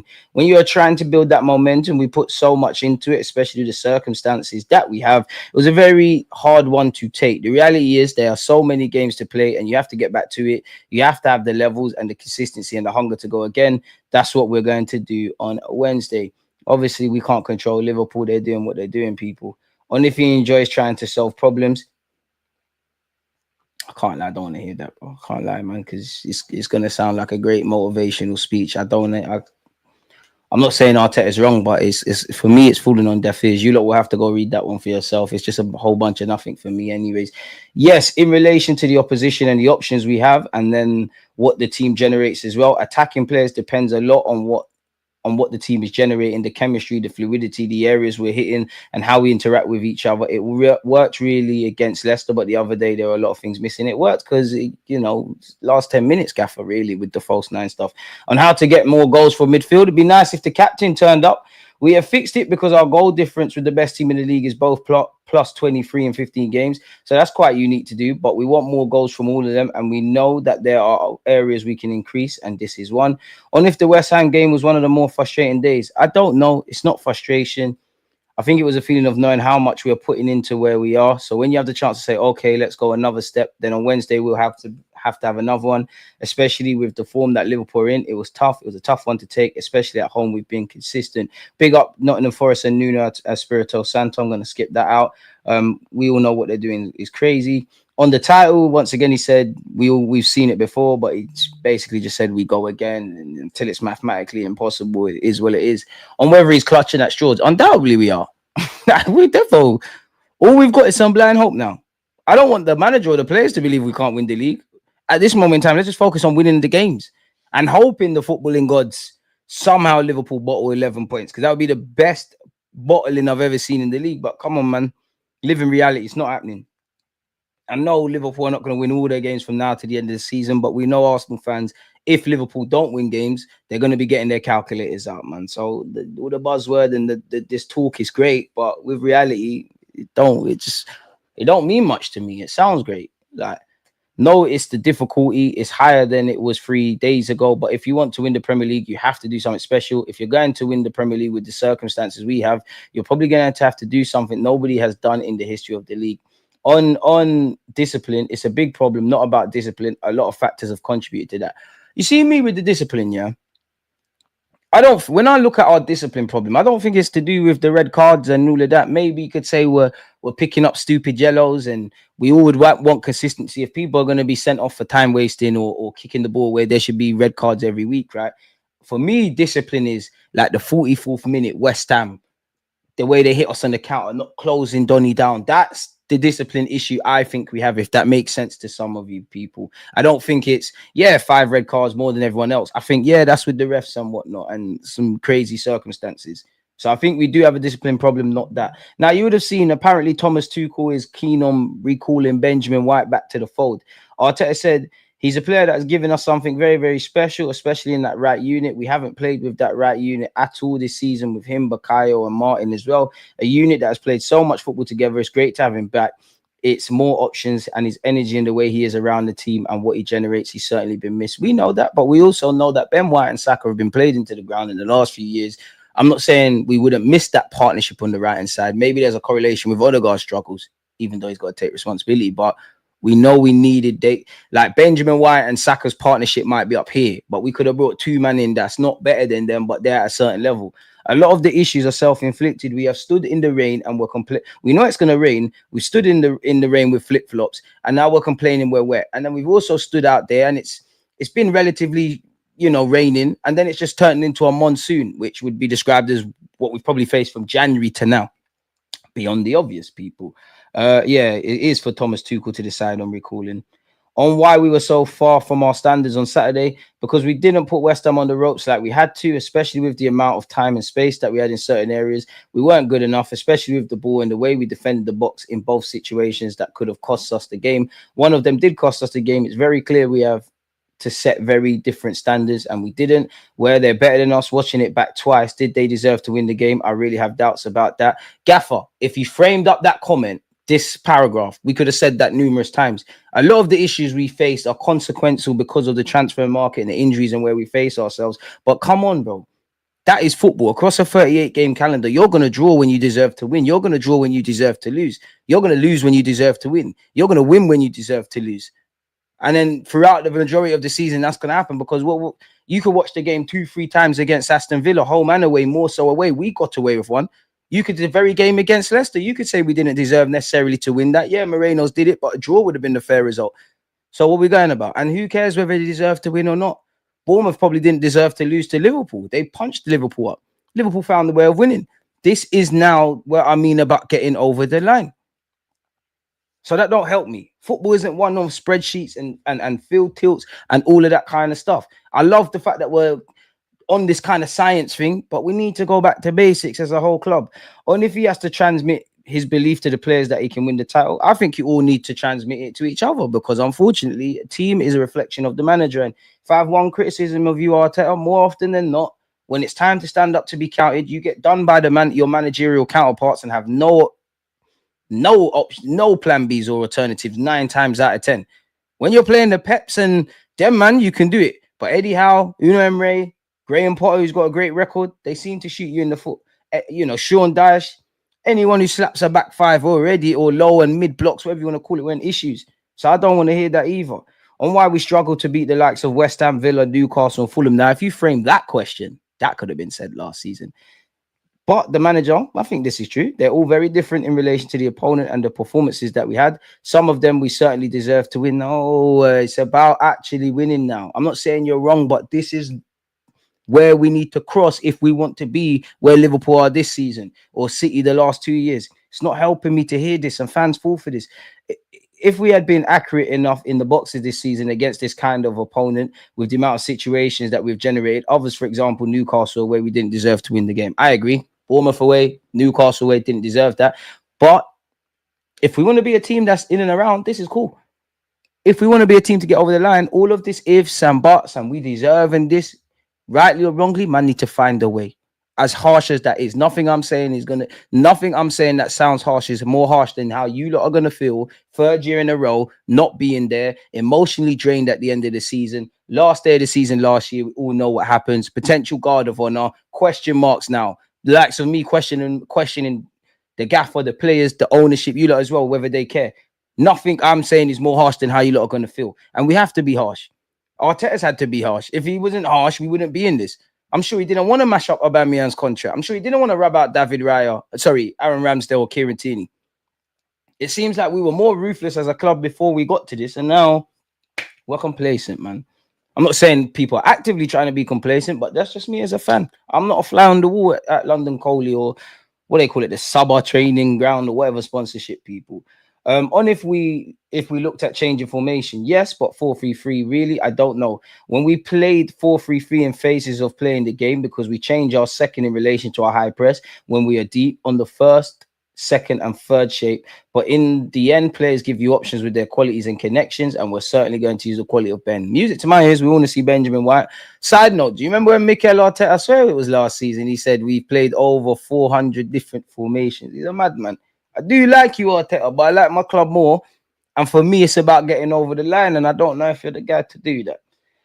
We've gone over the sporting director already, people. He said that's a question for the club. They're in a position to give better answers in terms of timing and selection than I am. We've gone over that. On Martin Odegaard, we don't know. The answer will probably be no, because he came back in such a strong way and performed at a very high level. Then they're sustaining that over a period of time, which is why we demand what we demand from our players consistently, especially the creative players. It's very difficult. His attitude and how willing he was the other day with 10 men, how he takes responsibility, how he wants to drive the team. You lot see something different to me, and you lot know me. I will cut every excuse under the sun for Martin Odegaard. Love him as a footballer. I'm not really on getting rid of his captaincy, and I know the statistics show the final third entries and passes and all of that. And maybe it's not as bad as what we see with our eyes. Maybe he needs to be helped out, as we said, in the case of Saka and Ben White being injured or needing a striker. But to me, as a humble fan, Gaffer, you're lying to me. You're chatting shit to me. You're chatting mad shit to me. I know you're not going to say anything different. Martin Odegaard and all of these players, I might be being harsh, but I wouldn't say it to you. I wouldn't say this if I didn't think you had more to give. I don't see that driving the team. I don't see that wanting to take responsibility. The best action is talking with your feet. Martin Odegaard, unfortunately, I read the captain's notes before the games. I'm seeing what you're saying after the games, but in that game, I'm not seeing you. Definitely during this run, I've seen, unfortunately, and this goes for all the players, Miles Lewis-Skelly, Ethan Nwaneri, you've shown me a lot more courage than a lot of other players. And I do feel in this period, we've kind of got back to that trap of everybody's passing the buck. Throughout these 3 years, mainly against City this year, not too many other times, probably Wolves. I would actually say the draw against City at their place, definitely at numerous points last season. I'm seeing everyone want to stand up to be counted. 9 times out of 10, it's mainly been our defenders this year, and they've bailed us out on the goal scoring front, etc. Yeah, man. So I don't know, Gaffer, about that. I'm one of Odegaard's biggest fans, but I think that's worse, if I'm honest with you. No, his numbers are very similar in terms of what we expect, such as expected goals are the areas that he's hitting. How about actually scoring? Maybe his efficiency has dropped off a little bit. There were some penalties in there that he scored in the past, which is another factor. We want to increase the scoring level records of every individual. Martin is one of them. I'll never look at Odegaard to score goals, you know. I more want him to control the tempo and influence among games. But I'm not going to lie, you're a professional footballer. And there has been times that you need to put the ball in the back of the net. And reality is, I'm going to be a hypocrite, but we need goals from midfield. Like, it has to happen. That's the modern game, unfortunately, especially when I'm sure, unless you've been an Arsenal fan in a coma or living under a rock, you see where we're at now in terms of the bodies. You need players to step up. Arsenal look set to fall short in their quest for a first Premier League title since the 03-04 season, with Liverpool the overwhelming favourites. But apparently we've got the green light to spend. We all know we made a lost people of 17.7 million last campaign, despite recording a break-in revenue of 616.6 million, a 32.1% increase on the previous year. Under the PSR rules, clubs can only lose 105 million across a 3-year period before incurring punishment, which is why I'm not in isolation against being financially prudent, not being wasteful and all of that. I'm not actually against none of that. But from a sporting front, we're not always putting our best foot forward. And for every mouthpiece of the club that talks about PSR and that, the independent financial dons that, again, with the financial accounts being published, everybody that can comprehensively understand them can see everything, people. We don't have any, we're not in a vulnerable PSR position. If we sign or don't sign certain players, it's because of these lot, people. Apparently, this article has said Arsenal summer plans will hinge on whether they want to spend money. The impact of being in the Champions League was very big. They also did very well commercially and started to bridge that gap to Spurs. The only bridge to Spurs we could ever gap.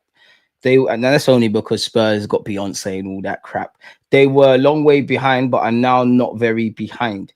Arsenal are in a very strong PSR position, and the same in UEFA.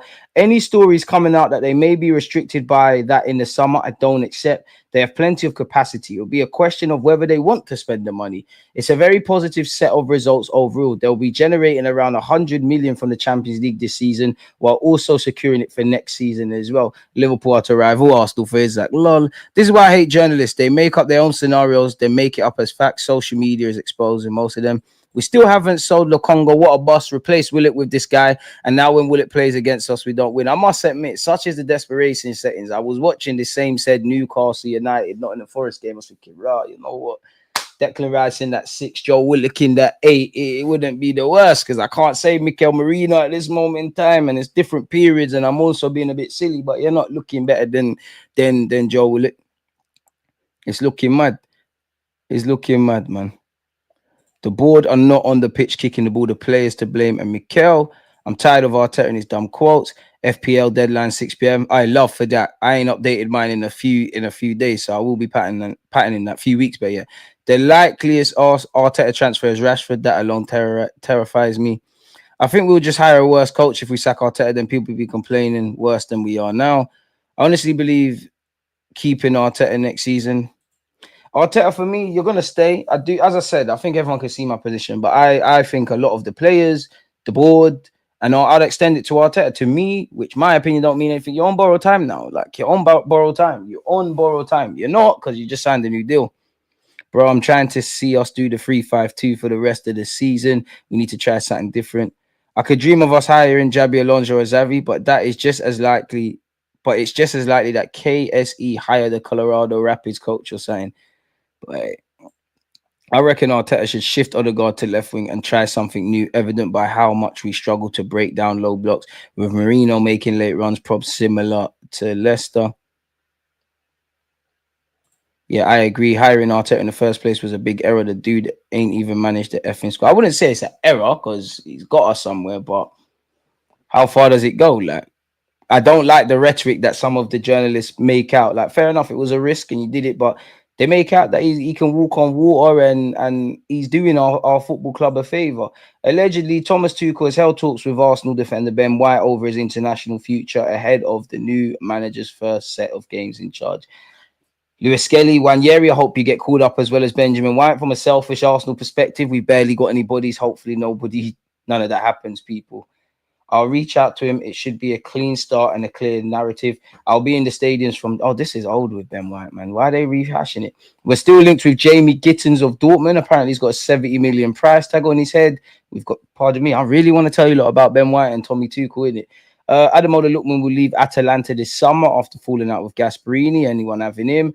AC Milan will not stand in Rafa Leao's way if he wants to leave this summer and they receive a good offer. However, he has a contract until 2028 and Milan demands could deter potential suitors. He's someone you lot would like. Barcelona now have concrete interest in Vlahovic after Juventus lowered his asking price to 30 million euros. They've been linked with Neymar and Messi returning to Barca. Arsenal, Liverpool, Chelsea, Manchester City and Manchester United allegedly are all keen on signing Frankie de Jong. Barcelona have decided against a move for Gyökeres this summer. Could that put us in the driving seat? Joan Garcia is well liked by Barcelona. The goalkeeping department believe he has what it takes to be their long-term answer at that position, someone who we tried to get last summer. Osimhen apparently wants to join Man United. Should we get involved in that? Chelsea have a long-standing interest in Aaron Ramsdale, and the goalkeeper is believed to have a relegation clause in his Southampton contract. Well, we'll have to see. Apparently, Liverpool want to sign Isak this summer. Newcastle will demand 180 million euros for the striker. Thomas Rosicky has been considered by Arsenal for the director of football role. He's not the first choice. I mean, 16% of Arsenal signings have been forwards since December 2019. I don't really care about... I mean, some of this is dishonest, innit, with when fans speak, because there were different priorities we have been over the years. But in the last 2 years, maybe you could say 3, even though 2022-23 we signed Zinchenko and Jesus, or we signed Jesus. Fair enough, since he's not an attacking player. Definitely last season and this season, it's clearly been a case. Man, need to sign some strikers. Goals win games, man.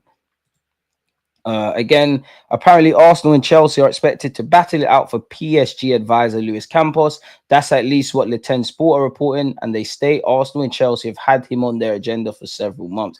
I mean, Chelsea are playing real life Football Manager. Why not get one of the best talent spotters? You've seen what he's done at Monaco, what he's doing at Lille, what he did at Lille and Monaco, what he's doing at PSG. It's further claimed both Arsenal and Chelsea have been pushing hard to try and sign the Portuguese. Mikel Arteta's side have been without a sporting director since Edu Gaspar left them last November. The report states the Gunners want Campos and are pushing hard to convince him to leave. Chelsea have Paul Winstanley and Lawrence Stewart, forgive me for mispronunciations, as the 2 sporting directors, while Glenn Vardekarn is their technical director. There's a lot of chefs in that kitchen, isn't it? The Blues want to make Campos the CEO of football, where we'll have a major role with more functions when compared to that of a traditional director of football. That could be good. Smash the like button, subscribe if you're new here. Campos hasn't made a decision yet, and the report states discussions are ongoing, likely with Arsenal and Chelsea. At the weekend, the 60-year-old was spotted in London, and Le Ten have found out that he was indeed in the English capital. However, they're unaware of the reason for his trip. The fact that he's 60, will Arsenal go for him? Because we seem to be betting on the young people. Rosicky, Jason Ito, Mikel Arteta, etc., man. If I'm honest with you. I mean, some would want Cesc Fabregas. Apparently, City, Barcelona, Milan, and Inter are interested in the Como head coach. I swear he's got stocks in Como. I actually think he's a decent coach in there. Making obviously them man are 13th. He's learning. I like the way he speaks with conviction. You don't want a development coach again, people? Is this what we're on? Who wants to do that? Alexander Isak may be allowed to leave Newcastle if they do not qualify for next season's Champions League, with Liverpool and Arsenal interested in the 25-year-old people. So we'll have to see what's going on there. Don't forget as well, tomorrow at the end of the day, we're going to have to watch ourselves against Nottingham Forest, and I'll definitely be there to watch that with you people.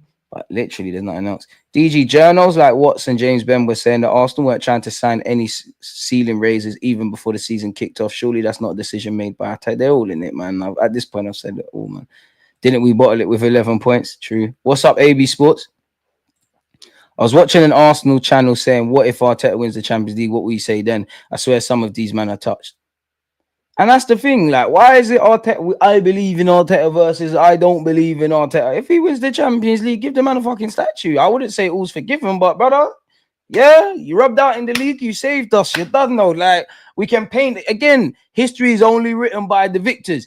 We can say this has been a good season. We've achieved something we haven't. You know, Arsenal fans, young and old, you can see our pedigree in European football is weak. we'd still have to count, think about why we bottled the Premier League and have messed about. But you deserve a pat on the back for that.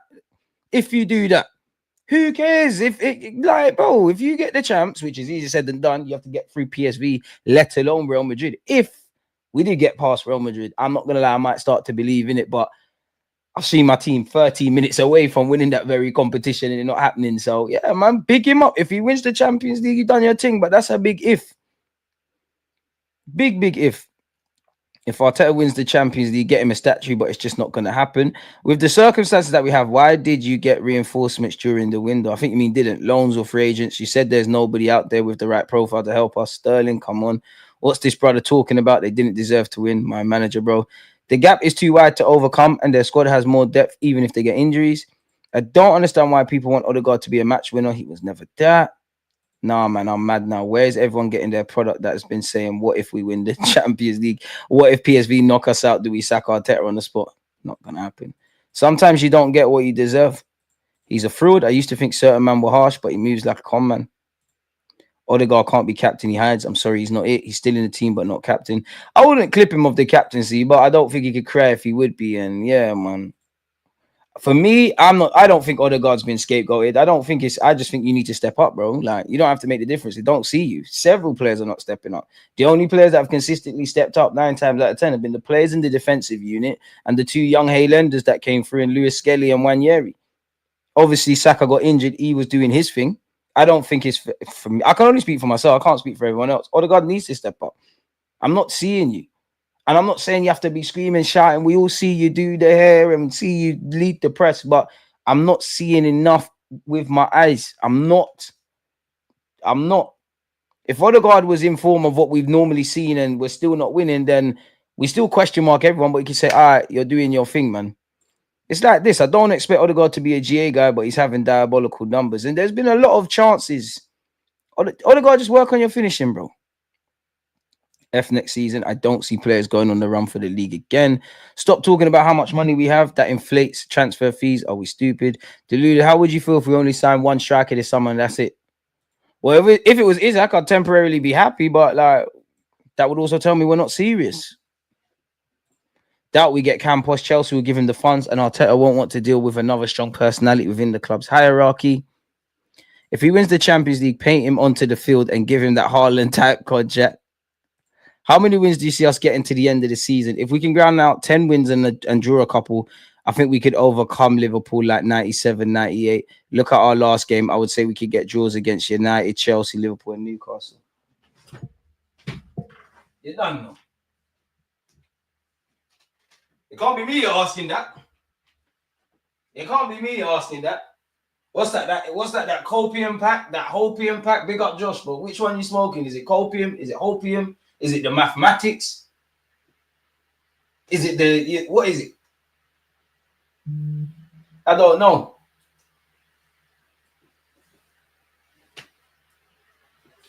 I don't know, man. Especially with... You know what? To answer your question, and you know me, I hate to do the ifs thing, but if people were fit and we had Saka, I might look at it differently. I'm mainly talking it into existence, but I think we have to beat Man United. I don't want their fans to chat ish. I reckon we thump up Chelsea. Anfield, I think you know what, we probably win at Anfield now that the pressure's off. Pressure off Arsenal. We're up there with Barcelona. But we're the sort of team to beat Nottingham Forest, to get something against Liverpool, to get something against Chelsea, to get something against United, and then F it up at home to Fulham or Bournemouth or something. Honestly, I don't know. Seeing is believing, man. I know I kind of covered that with Zar, but seeing is believing, man.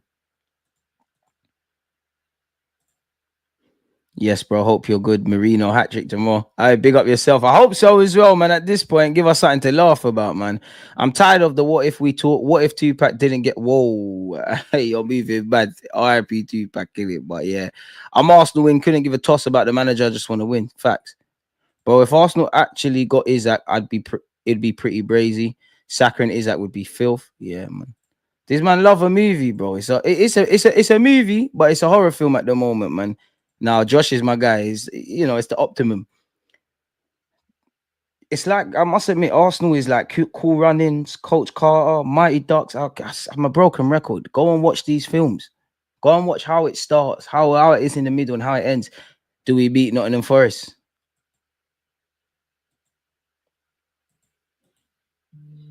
I hope so, innit? But I can only be as optimistic as the team show me, man. And we're feeling sorry for ourselves. There's injuries, and I don't know what I'm getting, bro. As long as Ito don't become sporting director, because that one I couldn't hack it. At this point, I accept anything. I would love. I think we've got. I think we're so close to doing special things, and kind of what I've been saying and you've been saying in the chat.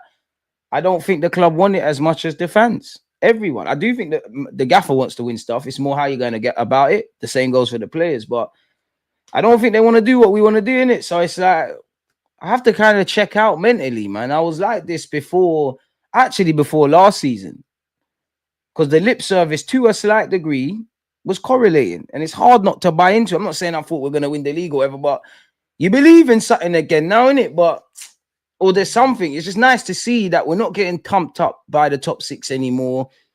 Indirectly, we're shooting ourselves in the foot. But you've rested on your laurels, and the summer, you know, from a sporting front, I can forgive myself and Arsenal fans for thinking, you know what, they might actually, when Kroenke saying this, Arteta saying this, the players saying that, the defensive record of this season, what we did last season, 2 points off this, if we do this and that in the summer. And again, once you start doing the ifs, buts, it's already brazy. But then I look in the summer, you lot can go back and see my vids. You lot called me negative. I said, I'm not on it. I don't like to do the ifs and buts and assume all the favorable conditions. If we had the depth, if we had the quality, if I could see with my eyes that the players are becoming monsters, I will sit here with chest and gas up the thing. But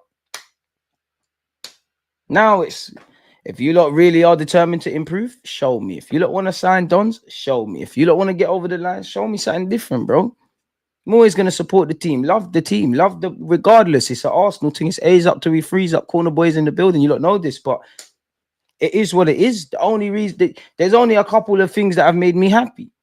Obviously, Saka for a large part of the year. I think that's probably one of the most bitter pills to swallow. I would say Saka, because he had 5 goals, 10 assists.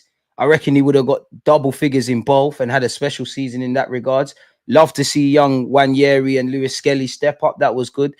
Hope I ain't jinxed him, but happy to see Timber back in the fold and manoeuvring. I know that we dropped points against City, but I liked how we shot ourselves in the foot in the game, got back in it, valiant kind of effort. I actually like the fact the world hates us now. I don't really give even though we ain't done nothing in terms of winning, we're hated. PSG in the Champions League. All right, cool. We did what we needed to do. Top 6 record. Any game against top 6, we ain't lost. Other than that, I can't say I've been happy. I've been unhappy since the start of the year. There hasn't been too many games that I thought, you know what, fair play. City 5-1 or whatever it was, yeah. PSG, yeah. Can't really rate the Spurs away, yeah. Spurs at home, there was elements, but he did the job, and it's always nice to win them games. Yeah, man. The club wants to win. They're not desperate to win. They don't do everything for victory. There you have it. And that's why, for me, it's just about getting over the line and creating history. And people that say, that talk about winning and whatnot, they're hypocrites, because the dog is called win. Arteta speaks about a winning mentality. You've got, you know, you go through the training ground, London Coley, it's previous winners. Anything I'm seeing now is not different to them when we was finishing second under previous managers. So I support the team, back the team. It's a show me thing now. It's a show me thing. I can't lie. There's no blind optimism. There's no more if we do this, that, and the third. You man need to show me the thing, bro. It's like it's like a woman that, if I'm with a girl and like she believes I've got potential and this and that, and I'm a great guy and I've got great features about myself, but always let her down, bro. Like I always find a way to let her down. At some point, she's not going to be hopeful of me changing my ways. She's going to be gone. Fellas, I think we've all gone through that. That's how Arsenal make me feel, bro. Like I feel love you from a distance. Always going to be doing watch-alongs and all them things there, and going to celebrate when we score, but yeah, man. I did, like, what else is there to say, people, man? And I just feel we ain't got it. I feel some man in the squad have it, but there's no point 3-4 players got it. As a whole squad, we ain't got it. We're not getting over the line. Whatever way we shape it, we're not getting over the line, bro. It kills me to say this. I don't want to say these things for no reason, but unfortunately, The man, them are nearly men. We've won stuff and we're big boys in this thing historically. Where the Arsenal were fucking beautiful. If it was a woman, a beautiful, beautiful lady. But we're nearly men. We're nearly club. Do things to get you excited and they're not enough. We half step. You're signing Declan Rice for big money. You're bringing in Timber. You're improving things that don't evidently look like they need improving in terms of Ramsdale for Raya. You're doing couple. Saka is getting better and better. This one is doing stuff. Defensive record, top 6 record. We're crying about scoring goals. We're up there in the Premier League. I'm crying and saying we've fallen off a cliff defensively. We're up there. There's a base. But I don't really want to get over that line. As a club, Arteta, I think you want to, but you're going about it a mad way. Players, I think you want to, but some man ain't got it. We're playing Marino up front. I'm not even drawing out Marino, but like, come on. It would have been romantic with everything that we face. Some of the controllables in our control, some external factors, if we were to win this Premier League. But life is not always romantic, you know. Sometimes it's cold. And again, if nothing changes, nothing changes. And we're going to learn this lesson as a club time after time after time until we change something. And that's why they'll always have a support in me. This is my club, but you lot do your thing, innit? At this point, I'll only believe we can win a Champions League if I see man holding the Champions League. I'll only believe we can win a Prem when I see that. I'll only believe we're getting a striker when I see he signed. Of course, I'm going to be out here. The room, when the season's done, we're going to get into that transfer rumor business. But seeing's believing now, man. There's too much chatting. And the beautiful thing about football, we can lie to people some of the time, you know. And some of the mouthpieces from the club can lie some of the time. But you see, when it gets like this, you can talk about luck and this and that and phrase sentences and act like woe is me, but you can't lie to people. You lot are here evidently because you agree with me, you disagree with me, I agree with you, I disagree. But as we always say, I don't tell you what to think, just think. Being an independent thinker and supporting this club, it's putting your mind through torment, man. Big up World Boss, because you always hear some man can't do it. I won't say we're a lost cause, man, because I don't want that to come out of my mouth. I love my club, but you said it, not me, innit? It's the hope that kills, and it's like even when you have minimal hope, how the fuck you still disappointed? How am I still disappointed? And for me, it's more the performance, man. Yeah, like we could have lost to West Ham and been 11 points behind Liverpool, and I'd still be saying the same things. But I want people to walk out that Emirates and thinking, bloody hell, like we were put to our best. We really had to see how good Bowen was and Kudus was, and that. You play Arsenal, you just need a 6 out of 10 performance. You just need to be street smart. Low blocks, be switched on defensive. We're not going to move the ball quick. If you get a chance on the counter or chances, take it. You would have thought West Ham were the team fighting for a league. They had more clear-cut chances than us. We didn't heed the warning signs, and they were street smart. I didn't see it. Didn't see everything left out there from the players or the manager. Of course, you find yourself in a situation like this as a consequence of what we've done in the market, and more damning, what we haven't done in the market. January, you can never be hopeful of Arsenal acting in January or signing anyways, because we've seen when we were struggling for top 4 not to sign anyone. But with Saka's injury, with Jesus' injury, it was more of a like, surely, like, even if you don't want him, whether it's a loan, free agent, accelerating summer plans, cute and clever loan, either, you know, making Neto's deal permanent, for example, and getting a loan in the Prem, who that is, I can't tell you, or getting someone abroad. Didn't do nothing in it. Not doing nothing is making a decision. And that's why I'm at the point I don't care anymore if Arteta wanted players and if he fell on deaf ears. The board was suggesting players and he wasn't keen on them. All in this together, I'm checked out. If anything, I only feel sorry for the players because they must be looking around like, bloody, yeah, we got no Saka. This one's been injured. How can we do it? Poor old Marino, genuine option up front. Do you know how mad that is? Taking the piss and then some. Big wages players are getting paid. I'd imagine the sporting directors, big wages. And you know me, you don't know me. I don't come here and do all that money talk about, oh, they're getting paid, whatever. Manager getting paid big money. Fans around the world are paying big money to watch their clubs with these subscriptions and the merchandise and all of these things. Give us something to, we're always going to back it, but give us something, man. You haven't. So like I said, for me, it's put up or shut up, innit? I don't have any expectations. Anything beyond that is a bonus, because the one expectation I had is to show some fucking heart and go out fighting. You man, when it really matters, you man don't show me that. On occasion across the season, you do. You don't. It's not a minimum. I shouldn't. A title winning side. You know how mad it is? I can't praise Invincibles for having heart. That's a minimum. All the Chelsea sides, all the City sides, all the United sides, all the Liverpool sides, all the Tottenham sides. Of course, I'm lying. I'm trying to add humor. That's a minimum. Life is harsh, you know. Discipline is harsh. Being disciplined, learning from your mistakes, learning from hindsight and applying better foresight, controlling the fine margins. All of that is hard. Very hard to do. And it hurts, discipline. But you know what hurts a lot more? The feeling of regret. That you lot are nearly men. That some of you will go and leave this club and achieve stuff, but you wouldn't have achieved it with your comrades. That some of you will never be in any title challenges. That some of you have to deal with the pain of losing for club and country and come for the third year in a row, second best. Liverpool, new manager, eclipsed you lot. I'm sure the players might have even had that conversation. Yo, if City ever fall off, we're dead there, you know. That's going to hurt a lot more. And I have more sympathy for all of these players. But if I had to really narrow it down, the defenders, the key defensive units, the ones that have been saving our bacon, the two young Highlanders, and Bukayo Saka. And to a degree, Declan Rice. Slightly party because you've been one of our better players this season. And I feel, but that's what I feel. And if I haven't said your name, like Martinelli, I ain't seen nothing this season. Tross, I ain't really seen nothing. Odegaard, you've had some great moments this season, but yeah, you've been hiding.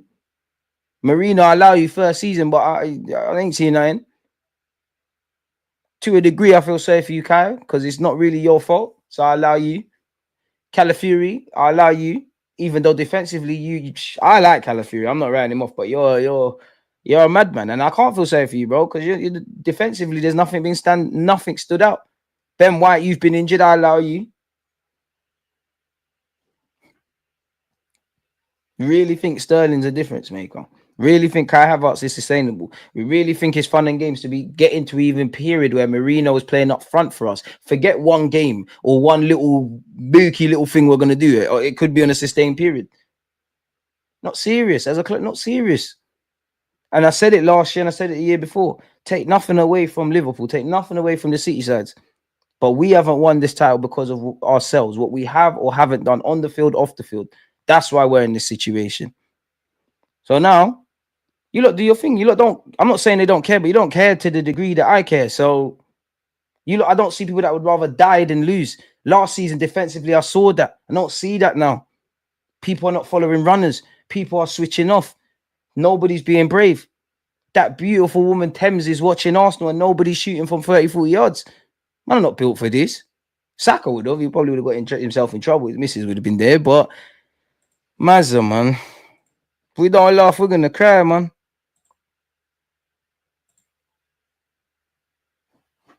Do you want me to say, man? Bro, January was the last. That's why I feel like this.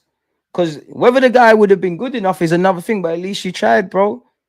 There was bare signings. Like, man, don't really want Morata and all of these guys. You don't know this, but it gets to the point you're like, fam, there's no one. Come on. And even when I look back in the summer, beyond it not being serious, what was we doing on deadline day? The manager talks about maximizing the transfer market. So I wonder what go on for the club. Not controlling the controllables. Don't want to win more than you want to be alive, man. So what's the point, bro? What's the point, man? One love for the super chat, Vegas Gunner, man. My guy, appreciate that. Summer spending won't be as big as some think. Reece, Tommy, and Jesus Wage is still on the books, and none of them are playing anytime soon. I think love for the super chat, man. Like you lot have been more consistent than my team, but you said it there, bro. I'm not on nothing now. I hope we bring in signings, but for me, I don't want to fall for what some people fall for. Like, man will bid for Isaac and try, and then they'll come out with, we tried, we couldn't do this, and we couldn't do that. As I said, in the summer and in January, if we need someone to change the game on the bench or we need depth, we can't bring on. We tried. Context FC. Market opportunity. Nobody available. He did nothing. I'm not even saying recall Fabio Vieira, but the fact that he didn't recall Fabio Vieira to be a body, whether that's going to disrupt his loan or not, they don't care to the way I need them to care. Or if they do, they're not moving how I need them to move. So anything you lot do is a bonus, man. The very minimum I wanted you lot to do is just make it difficult for the opponent, and you ain't done that. So what's the point? Big up yourself, Edwards, man. Edward, better yet. I think the past 3 years have been our opportunity to win the league, and unfortunately, I think we'll decline, and City and Liverpool only get better. Best Arteta signings are Timber, Rice, Odegaard. Gabriel was Edu's. Harsh. Alanga is going to rip Calafiori apart. Just make sure it don't happen, Calafiori. It won't surprise me, man. Big up DG spitting the truth, saying what we're thinking. Appreciate the ginger bearded one, man. What a name. Arteta run the club based on the Phase project, which made him so chill, even when we won nothing in the last 4 seasons, and so chill. Even wasted a ton of money because the way he saw how to win a major trophy based on the Phase. And I would say for the whole club, when I go back to the 2022-23 season, I think where it comes to winning titles, and I wouldn't say anyone expects Arsenal to win a title. It is what it is. Apart from us fans, we get bannered. No one could expect us to win the champs. But you see, being in these conversations about winning trophies and all of that, like major honors, I genuinely think those above Mikel Arteta, they can't believe that we're here already, but we are here. I very much doubt Liverpool fans and their players believe that they're here already fighting for a title again after what could have been a rebuild, but fundamentally they're there. And once again, what pains me, you have to remember the past. You have to obviously think about the future. But the only way to impact that future in a positive sense is to live and breathe in the present moment. And it seems like this football club, the players, the manager, the owners, whatever have you, we're never seizing the moment in the present. So I don't care. I need them to care, bro.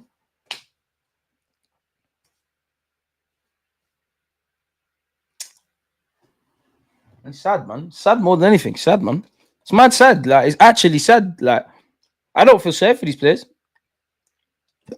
Because you don't know me. I don't even do the money thing, and this one's getting paid this and that. If anything, I don't mind the manager or the players getting paid, because we all see what these lot are earning is pennies compared to the people that control football, do the TV rights thing, the owners of clubs. Some are trying to do the cartel thing. But admittedly, bro, there's a cost of living crisis out here. You man got peas, bro. You like, man are getting paid 100 bags a week. Guys got nice houses in the nice part of North London and all of that. You lot got Versace bed sheets and that. Got nice gal in your DMs. It's another day to you lot. Why should I care like that? Like, I care because I love the club, but you just is what it is. And ultimately, I can't change anything. I can't get the signings. I can't pattern Arteta. I can't pattern the players. I can't speak to them.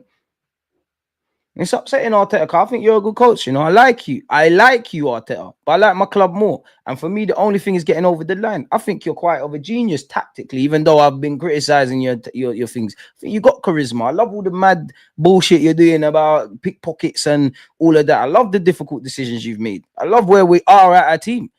But until you get over that line, you can't get undeniable support from me. Until you win me something major, I'm always going to be open to you cutting. I've been in a press conference. You have got conviction and aura. I can see why these players get gas. But all that's extra shit. Because to a degree, we do engineer our own issues. And for bloody obvious, and I know no 2 seasons are alike, but a lot of the things that I've been speaking about, I said this last year. If anyone cares enough, you can go back and look in the YouTube. Like, the very thing is, all my videos are there. I think I'm touching about 10,000. If nothing changes, bro, and girls out there, nothing changes. It is what it is, man. Wish I had something stronger, man. Might have to go shop, people. Might have to, man.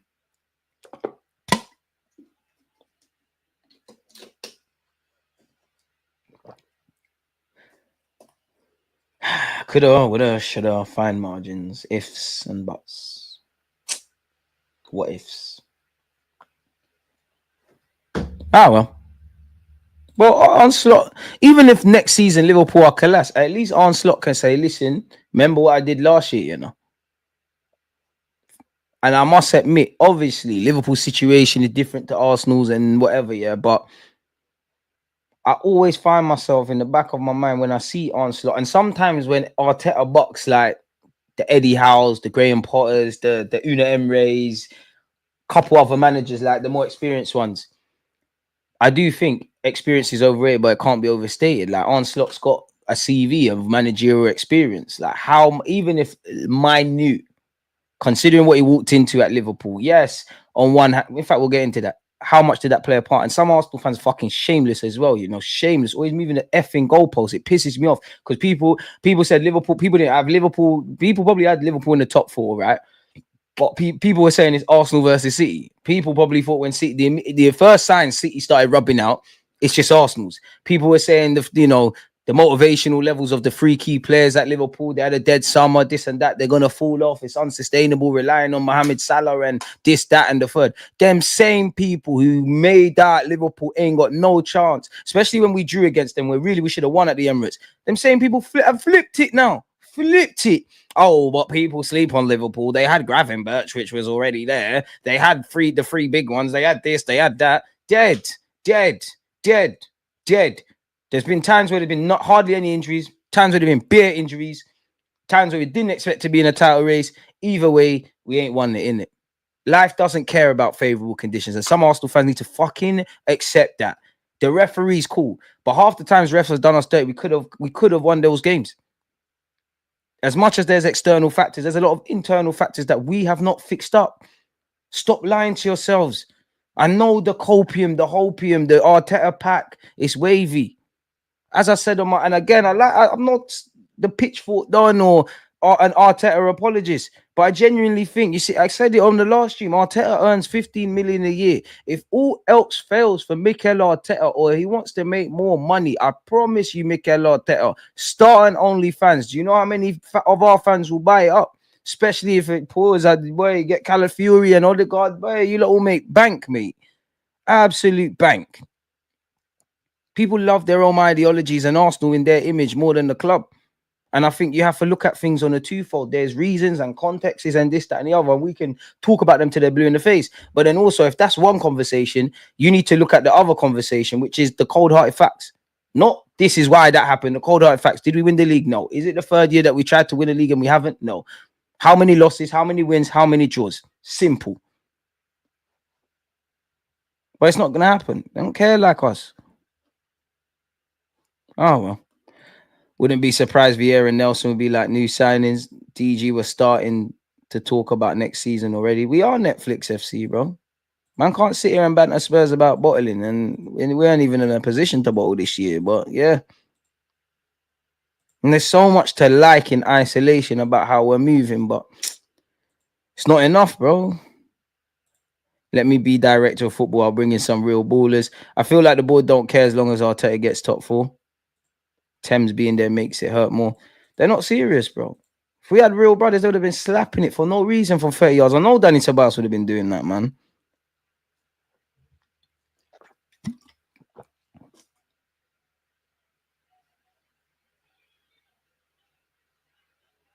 There's such a good foundation and a base that if we just built on it, move serious. I'm not even saying we're going to dominate football. We're going to do this and that. But we could have bagged the title. And the worst case, if we get even worse beyond this point and we're not in these conversations, we have to look back at these last 3 years, including this year. For me, last year, I said it in 2022, 23, admittedly, I said it last year, and I'm going to say it again. And if we're in this situation next year, I'm going to say it again, like, and again and again. It does feel for me in my heart, speaking for myself, that if we ain't going to win the league, well, we definitely ain't now, but if we ain't going to win the league now, we're never going to do it, bro. A striker may have papered over the cracks, but the way we've played this season has been garbage. I big up Albert JTV. Make sure you're giving a fellow Gooner a subscribe, man. Just going from work, just wanted to drop in to say big up to you, my bro. Right back at you, man. Appreciate that, Zelly, man. I actually look at Villa. Them man signed Essential. The guy is better than our current active forwards. I look at there's bare teams I'm jealous of, even ones behind us. I'm jealous of Newcastle because the bigger they get, the more that they can play around with PSR. Mainly, forget Eddie Howe, great manager, and I would love Isaac, I'd love Tonali, I'd love Gamara. Shit, Joe Willett come back. Their manager's 30, but you know their owners want to disrupt the cartel, which is the traditional top 6.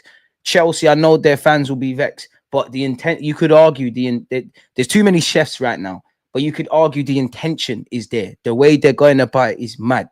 City, they're serious. Yes, this season's a blip, but City fans have to hold that, bro. They've done bare things. Us, We'd have to win in spite. That's what harms me as well. If we won this year, it would be in spite of the ref decisions, in spite of what we did in January or not, or whatnot. Because even if it was a thing in a makeshift world, everything that we've spoken about throughout the season was here now. And let's just, for argument's sake, say, I don't know, it's level with Liverpool, and we were to do the impossible. It's paper over in bare cracks. Which I'm not going to sit here and say if there was a title, if we were winning the title in May, I'm going to be in Islington drunk off my nut saying, oh yeah, but we didn't beat this team, this and that. I'm going to be happy, but it is what it is, man. And even Aston Villa, I'm jealous. They got their sporting director moving mad. They're believing in Emery. I don't even care about the Arteta Emery thing. They're just believing that they acted in January. They're moving serious. You can see clearly what they're trying to do. I'm not going to sit and say you can't see the project, but the project has reached its course. As I said at the beginning of this live stream to you lot, if you get on a plane to whatever country you want, at some point you want the plane to land. You don't just want to be in the sky forever. And if you're in the sky forever, God forbid, as graphic as it is, it's scary, isn't it? Ah, man. MLS, Wanyeri, Timber, Saliba, Gabriel, Saka, Rice, Partey, the only ones you can see are trying to consistently play at a high level. Slap Raya in there as well. I would have why is this phone making bad noise? Apologies, people. Let's move that. I would have recalled Fabio as soon as it's Jan 31st and I don't have someone. I'm with that. Next season, the players ain't gonna play for Arteta. And that's one thing. If I were to try and save face, the players, I can criticize their performance, but I haven't seen them down tools. Once that happens, Arteta needs to, well, you could argue he needs to go anyways, but if that happens, you need to go because you've lost it now. Napoli won Serie A league only ×3 in the club history, which is nowhere near close to Arsenal legacy, but they hired an elite manager like Conte, but Arsenal hired inexperienced manager. Napoli have more ambition. Love for the super chat, my guy Aaron, man. Love the content. Please try to get on more Arsenal content channels because you represent us in the right way. Appreciate that. The game's rigged, man. You know, shout out to the ones that do show, man, some love. I'll definitely try, man. That's why I've been actively trying to get more creators on my platform, not just the big ones. Pause. We'll get anyone. And to even that, you can't praise people, man. Like I try and obviously I can't please everyone all of the time, but I try to. I don't want it to just be an echo chamber, innit? Like, I will get some people that are more negative, I'm more positive, I'm more balanced, and disagree with me on bare things. But when I bring certain people, I've seen the comments they're there today. Oh, don't fucking get them on. It's like life would be boring if it was an echo chamber. But love for the super chat. Defo will, man. Defo will, man. Present's been neglected, bro. And we said in the summer, not that I'm a no, I've been wrong about bare things. I said this season felt like one where it's either mad progress or serious regression. And yeah, the statistics, which I feel there's too much talking about statistics and stuff and not enough analyzing purely with our eyes what's going on. The statistics don't make out like it's that class. But the one statistic that matters, away from defending and all that, 11 points off Liverpool. Yeah, you got a game in hand. There's no guarantee we're going to win that game in hand. Oh, Saka got pickpocketed, you know, wise beyond your years, DJ. I wish, man. I appreciate it, though. The real problem is when man like Saliba, Gabriel leave to the Madrid's Bayerns of the world, do we really trust the club to be able to replace them? Well, very scary. That's why I'm not vexed about nothing no more. People don't want to sign new contracts. People don't have adequate replacements. People don't want to build on the quality. It hurts me so much. I'm not hurt no more. At some point, I have to take... It's like I'm asking Arsenal to take a paracetamol pill for my own headache, which... we know why. I have to like control my own emotions. Like I know I'm quite cool, calm, and collected, anyways. But I do a good way of hiding it. Well, maybe you lot can see through it because some of you all the time, you probably notice I've been a lot more frustrated and deflated than I normally am. It is what it is. As I said at the beginning, I'll only believe we can win a Prem when I see the trophy parade now. I'll only believe we're serious in the transfer market when I see people holding shirts talking about Henry and Bergkamp and this one and Arteta spoke to me and did that. These players are getting paid handsomely. They are, man. Is what it is, man. And if I didn't have you, look, boy, you know how many times I don't want to sit here and stream, but I think, you know, you made your bed, you got to lie in it, mate. That's all I ask of the players, you know. When you think about 5 years in and a midfielder is the striker, that's a madness. Jesus should have been long sold. Kai is not the guy to take us to the title. Exactly. And that's where I agree. Like, yeah, man can't just sit here and attack Mikel Arteta, but there's valid claims. A man's been here 5-6 years. And some of the things we're waffling about, on and off the field, tactics, recruitment, bro, you need to learn your lessons now. And I can't begrudge fans because ultimately the majority of people in life like football is sheep. You know what time it is. They're going to find it's all context FC, copium, hopium, mathematics. If we do this in the summer, that, man are going to say, some are going to say all the other teams are going to make progress. Arsenal's going to stand still. Some are going to say Arsenal are going to progress and others are going to regress. It is what it is. It is what it is, man. Bro, that's just how us as fans are, always looking for excuses, bunch of clowns. Sometimes it's okay to just be honest, man. Trossard, absolutely inconsistent. Sometimes maybe good, sometimes maybe shit. I like Trossard, but we're taking Trossard, which clearly by the minutes he used to get, probably played a lot. I reckon him and Timber have played way more minutes than Arteta would have banked on, and through different reasons. Obviously, Timber's come back from the ACL. There's been injuries. He would have been a regular. Trossard's a rotational option. We're taking rotational options, guys that could contribute in the squad, trying to make them killers over at least 20, 25, 28, 30, 38 game calendar. And we're surprised where there's some good periods, some purple patches, some games we could have done better, but ultimately boots that people can't fill. And if you're Saka, I'm not trying to do the doom and gloom thing and say everybody's gonna leave and do this and that, but genuinely, if you're Gabriel, especially Gabriel, obviously, when we talk about moving on to other clubs and all of that, it's filtered around Saka, it's filtered around Saliba. I think people downplay Gabriel Magalhaes. He's 27. Not saying, Saliba's the, generational talent. No disrespect to Gabriel. Saliba's one of the best centre-backs performing in the Premier League and the world. And let's have it right. He's carried not only this team, but Saliba a lot of the time, been one of the more consistent players. What if he says, you know what, this has been good. I want to go and try something else. I'm 27. Remember when Gabriel was going to go Saudi, allegedly, and he was out the side because his head was turned. He was going to join Everton over Arsenal. And obviously, I'm not saying Everton are bigger than us or whatever, but that shows you he can think about things, quote unquote, logically. I can't begrudge them if they think about, why would I sign a new deal? I've had a good run here. It's not serious. I might love my teammates, but some men are not good enough. And then I'm looking around and I think people are not signing people. Especially around signings in January. Obviously, the players see things differently, but they must have been when the gaffer's gone out the door or whatever, they must have been having these conversations that we're having. Emre won 11 games on the bounce in his first 15 games. Arteta has never won more than 8 in a row. Boy, DG and some Arsenal fans will blame on anything but Arteta. DJ, I wish I could sit here and call you a liar, but you're absolutely right. Time for us to all look at ourselves in the mirror and ask the question, are we lying to ourselves this season? They have. Obviously, things can go wrong, but I don't think they've given it their all. I'm not saying they ain't tried, but they ain't giving it their all. Exactly, DG. We have a good base, but it's not like our players aren't getting older. They're getting older. We're kind of getting found out with, we all know, low blocks. We're not adding to the quality. We're stagnating, even back to the summer. We let couple man go. We brought couple man in. So it's like the illusion of progress. We start here. We've gone forward. We've come back. Not really. I guess you can't mistake movement for progression. Like we've moved for the sake of it. So these lot do what they want, man. Arteta hasn't produced for the things that he's certainly responsible for. Too many matches dropped. Not willing to trust his own squad before the house burns down. There you have it. We don't hit teams on the transition quickly, nor do we have an overlapping runner on the left. Arteta is at fault for his tactics that stifle the attack. I do think, and I do like it in isolation, but I think as dumb as this sounds, right? Because why would you want to lose games? I think Arteta is too focused on not losing a game to the point where indirectly, maybe not consciously, but and it might not look statistically right, but indirectly, you're not necessarily trying to win it. Because I do sometimes think the best form of defense is attacking. I think he's too scarred from our first title challenge, if I'm honest with you. And if I'm honest with you, I know there's injuries. I know there's this, that, and the other.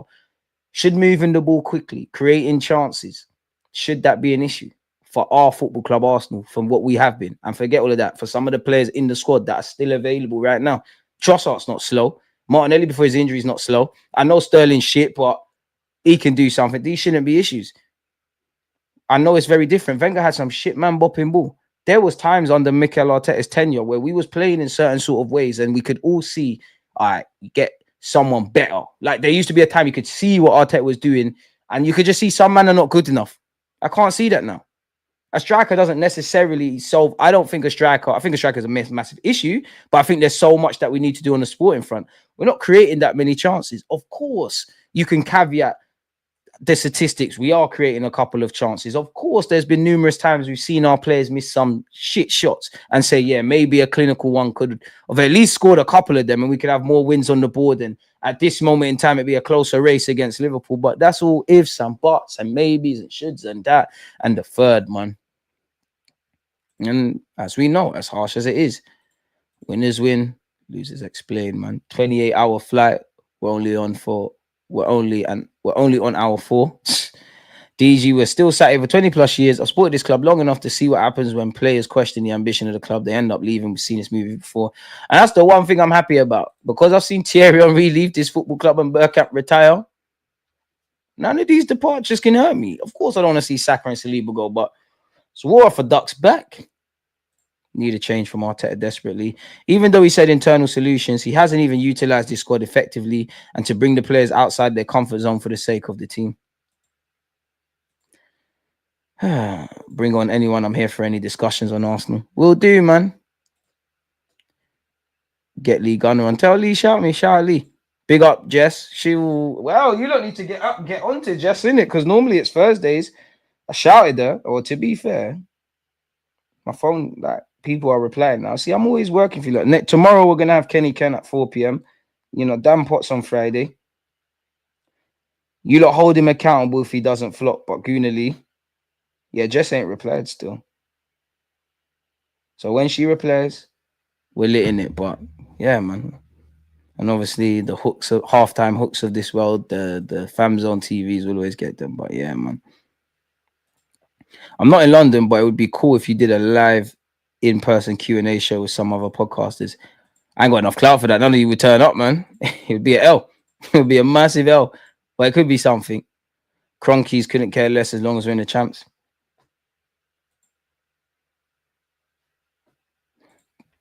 DG, you're spot on. This pragmatic approach makes it more difficult for the players to attack as well because they need more quality and to be more intricate. And at the same time, I do think sometimes the players can go away from the script and things like that. But at the same time, a team is a reflection of the manager. They are doing what you're told. And for me, I think this is a very lazy view from myself.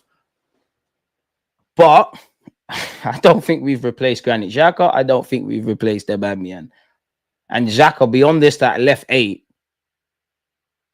Brother, the one thing I liked about Xhaka, you're not gonna go out in some of these manners. I know it's bad of me, people, but sometimes I wish someone would just get a red card, you know. Like, for no reason, I was watching, I think Brendan Rodgers was Liverpool manager when Gerrard came off the bench and clamped someone. Like, I need to see it mean something. Obviously, what I just said is stupidity, but this is where I'm at now. If you're too worried about what the opposition might do, then you stop doing the things you're good at. DG absolutely needs to watch Chasing the Sun too. There's an episode on just that detail. Fair enough. I don't understand why some fans are scared of change. If they think Arteta has built such a good team, then why not bring in a proven manager to get us over the line? I'm on anything because I don't think Arteta has shown me enough to say, yo, your position is set in stone. I'm with you to the end. Same goes for the players. Boy, I don't think we're ever gonna see. I don't know. I'm 30 in April. I don't think I'm gonna live a life where the Cronkies don't own Arsenal Football Club, because I can talk about Saudi millionaires and all of this, because a part of me does feel, yeah, if we had Newcastle's owners, yeah, with Arteta, maybe it's a bit different. But then I would be looking at that differently if Arteta is still buying Mikel Moreno and that. I don't know, man. When our base leaves and we finally get in that unicorn forward, we'll be worse off. And people say, wait until we get that world-class centre-back. Wait until we get that world-class midfielder. Swings and roundabouts, man. Swings and roundabouts. Just gone AWOL. She's on vacation while the season's collapsed. I don't even know if she's on holiday because she's uploaded on TikTok, but I'd understand it, man. You know what? We're all Arsenal fans. It is here. It is hard as a content creator, man. when your team's getting bopped and you don't really want to be here, but it is what it is, man. If you only do things when you want to do things, you're not going to get anything done in it. I've seen my favorite player wearing a United jersey. I'm ready for everything. Xhaka is the most unique player in football history, DG. Irreplaceable, don't you know? Hey, people are going to think you're serious with that one. Them men are paid employees. I don't give a flying F who leaves. We as fans are too emotionally attached to a bunch of prima donnas. Until Arteta stops with this player personality BS, we ain't going to make it. The team is too soft, DG, filled with yes, sir type of man. Mentality-wise, you need a couple unruly man in this team. Trust process is good, but when a big club takes the process too long, that is not good at all because our key players can leave. He's not Modric, is he? Hey, boy, people are actually going to think you got a sense of humor that I can understand, but people are going to think you're being serious. Bring in Simeone. I must admit, this one, I don't care, bro. Like, if Arteta's going to stay, you're going to stay. If we bring in a new manager, I don't really care. Like, I just love my club, support my team. As I said, I care too much now. Like, I care too much now. The spark's gone off. You lot show me in it. It's a dictatorship. It's a custodial thing. When you really look at how Arsenal's ran, beyond the obvious and obviously the glory days, not that much has changed and it's kind of on brand.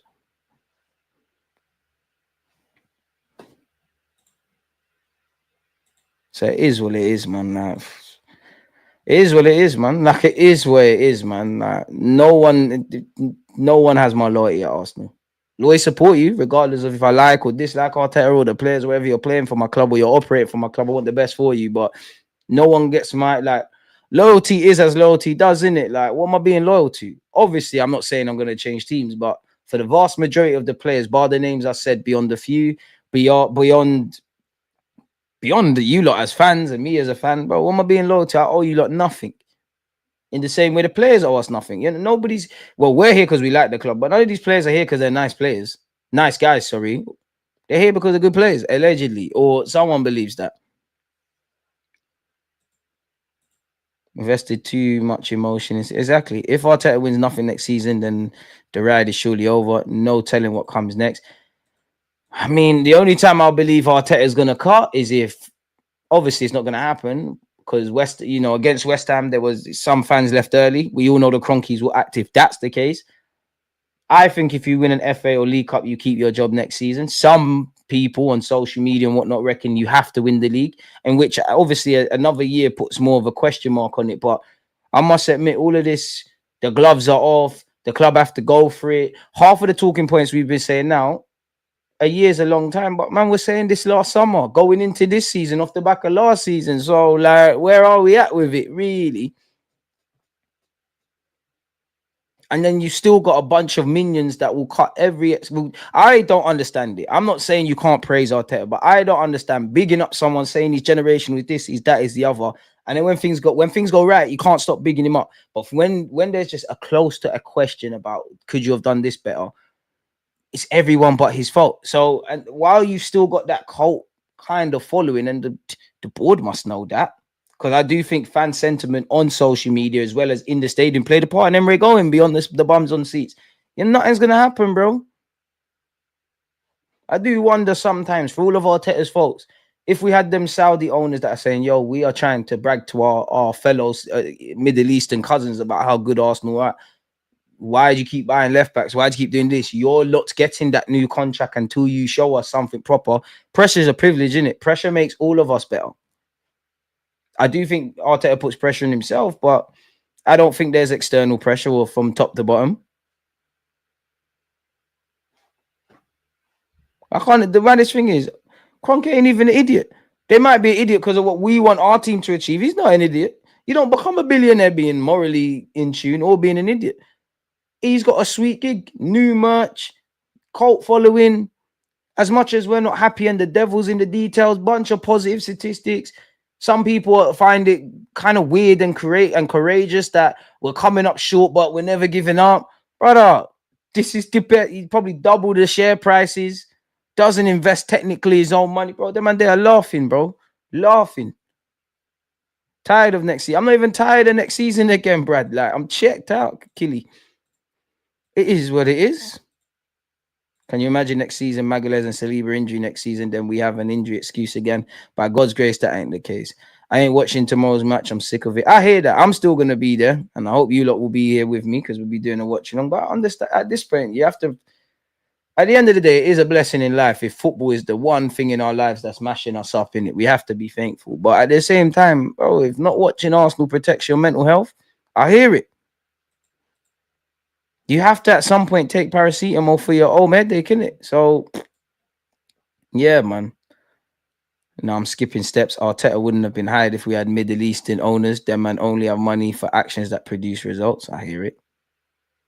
No one is going to question the political manager if he's going to make fatal mistakes while hitting financial targets. Kroenke aren't here to win. We have to wake up as a fan base. They'll win tomorrow because the pressure is off. Probably. Kroenke's first words are, "I'm not here to win titles." Man is living up to his name. Yeah, but then even that upsets me and whatnot. But I don't even know if the owners, when Wenger was winning, wanted to win. Obviously, David Dean did, but I'm being devil's advocate. And regardless of him saying that, we could have made more of a meal or more of a fight against Liverpool. I don't think we can blame Donny for last season. We could have won the title despite that. We've picked up 1-2 FA Cups. I know they're not the Prems or the champs despite that. We got to a Europa League final despite that. I know these are battles and not necessarily winning the war and over a time, but it can be done. Liverpool's owners are very similar to the Kroenkes. They've still found a way to make it happen, but it is what it is. It is what it is, man. And they've backed this guy at the end of the day, man. And seeing what all the other sporting teams are doing is a madness. This is the same type of ownership that runs the Dallas Mavericks, throwing away a dynasty and championship to push their casino agenda to make money, not here to win. Havertz, Kivior, Jorginho, Moreno, Fabio Vieira. Do you know what the maddest thing of it is, yeah?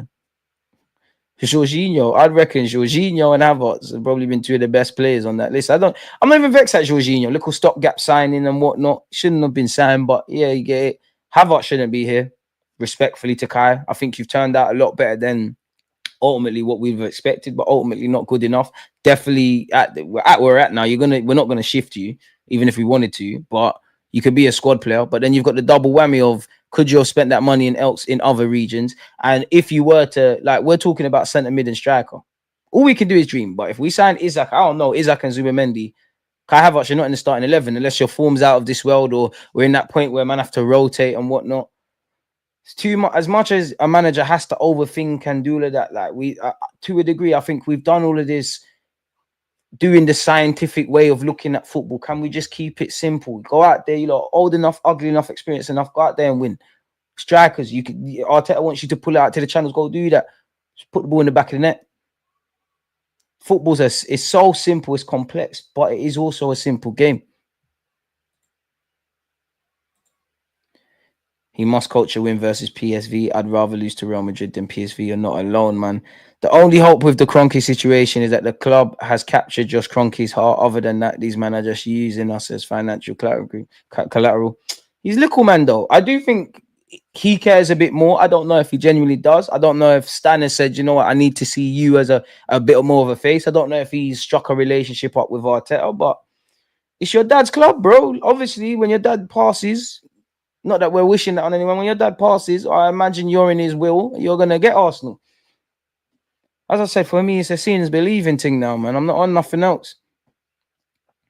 Don't tell me you're on this. Don't say you're fighting. Don't come out with this kumbaya buzzword, mighty duck stuff. Talk on the pitch.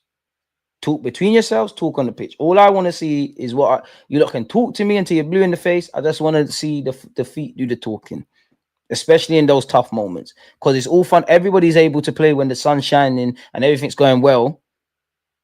But when things is time now it's tough. Only a couple man stand up to be counted, and that's something we've been seeing. Bro, the reality is our club is a joke from top to bottom. I'm out next season. Forget this. I'm still here, man. We can agree that Liverpool have shown ridiculous consistency, and also the fact we have dropped silly points along the road both can be truth. Are you being balanced, Pixel, as an Arsenal fan? We don't do that over here.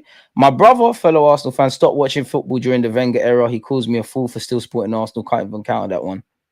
I'm never going to leave the club, but yeah, man. DG, but the Kroenke's back to Arsenal more than any other manager in Arsenal's history. I hear that. I just hate the fact that Arsenal's become a nursery. There's not enough drive to only field 11 men ready to die for the win. Too much complacency. Josh has to call his mum, get us a training kit sponsorship from his mum's money, do something everyone else is playing dirty. Cronkies are the handbrake on our club. Difference between us and FFG is that they employ people that effectively utilize the budget they set. Our guys want to save money at every turn. I hear that. Competent individuals. But they did try the Raul Sanye thing. They did try the Michelin tap thing. They did do the Edu thing. Yeah, I see that rumor, man. PSG, I don't know. Who am I? But really, PSG bidding for Declan Rice. Arsenal going to sanction that? Yeah, I don't think so, man. It sounds good. I'm not saying it's wrong. I'm not criticizing you, but it's an idiot thing, really. Somehow we've been here for 2 hours, man. I'm going to go and get something to eat. First things first, thank you to my mods, my long-term supporters, my new ones, the super chats, all of that good stuff, people. Again, highs and lows. I can't guarantee Arsenal are going to have any highs ever again, but highs, lows, good, bad. I'm always here, and I appreciate you lot riding this storm with me, man. You lot smash the like button. Check out the rest of the other content that's come out today, and I'll see you lot when I see you lot, man. God bless you all, man. Peace.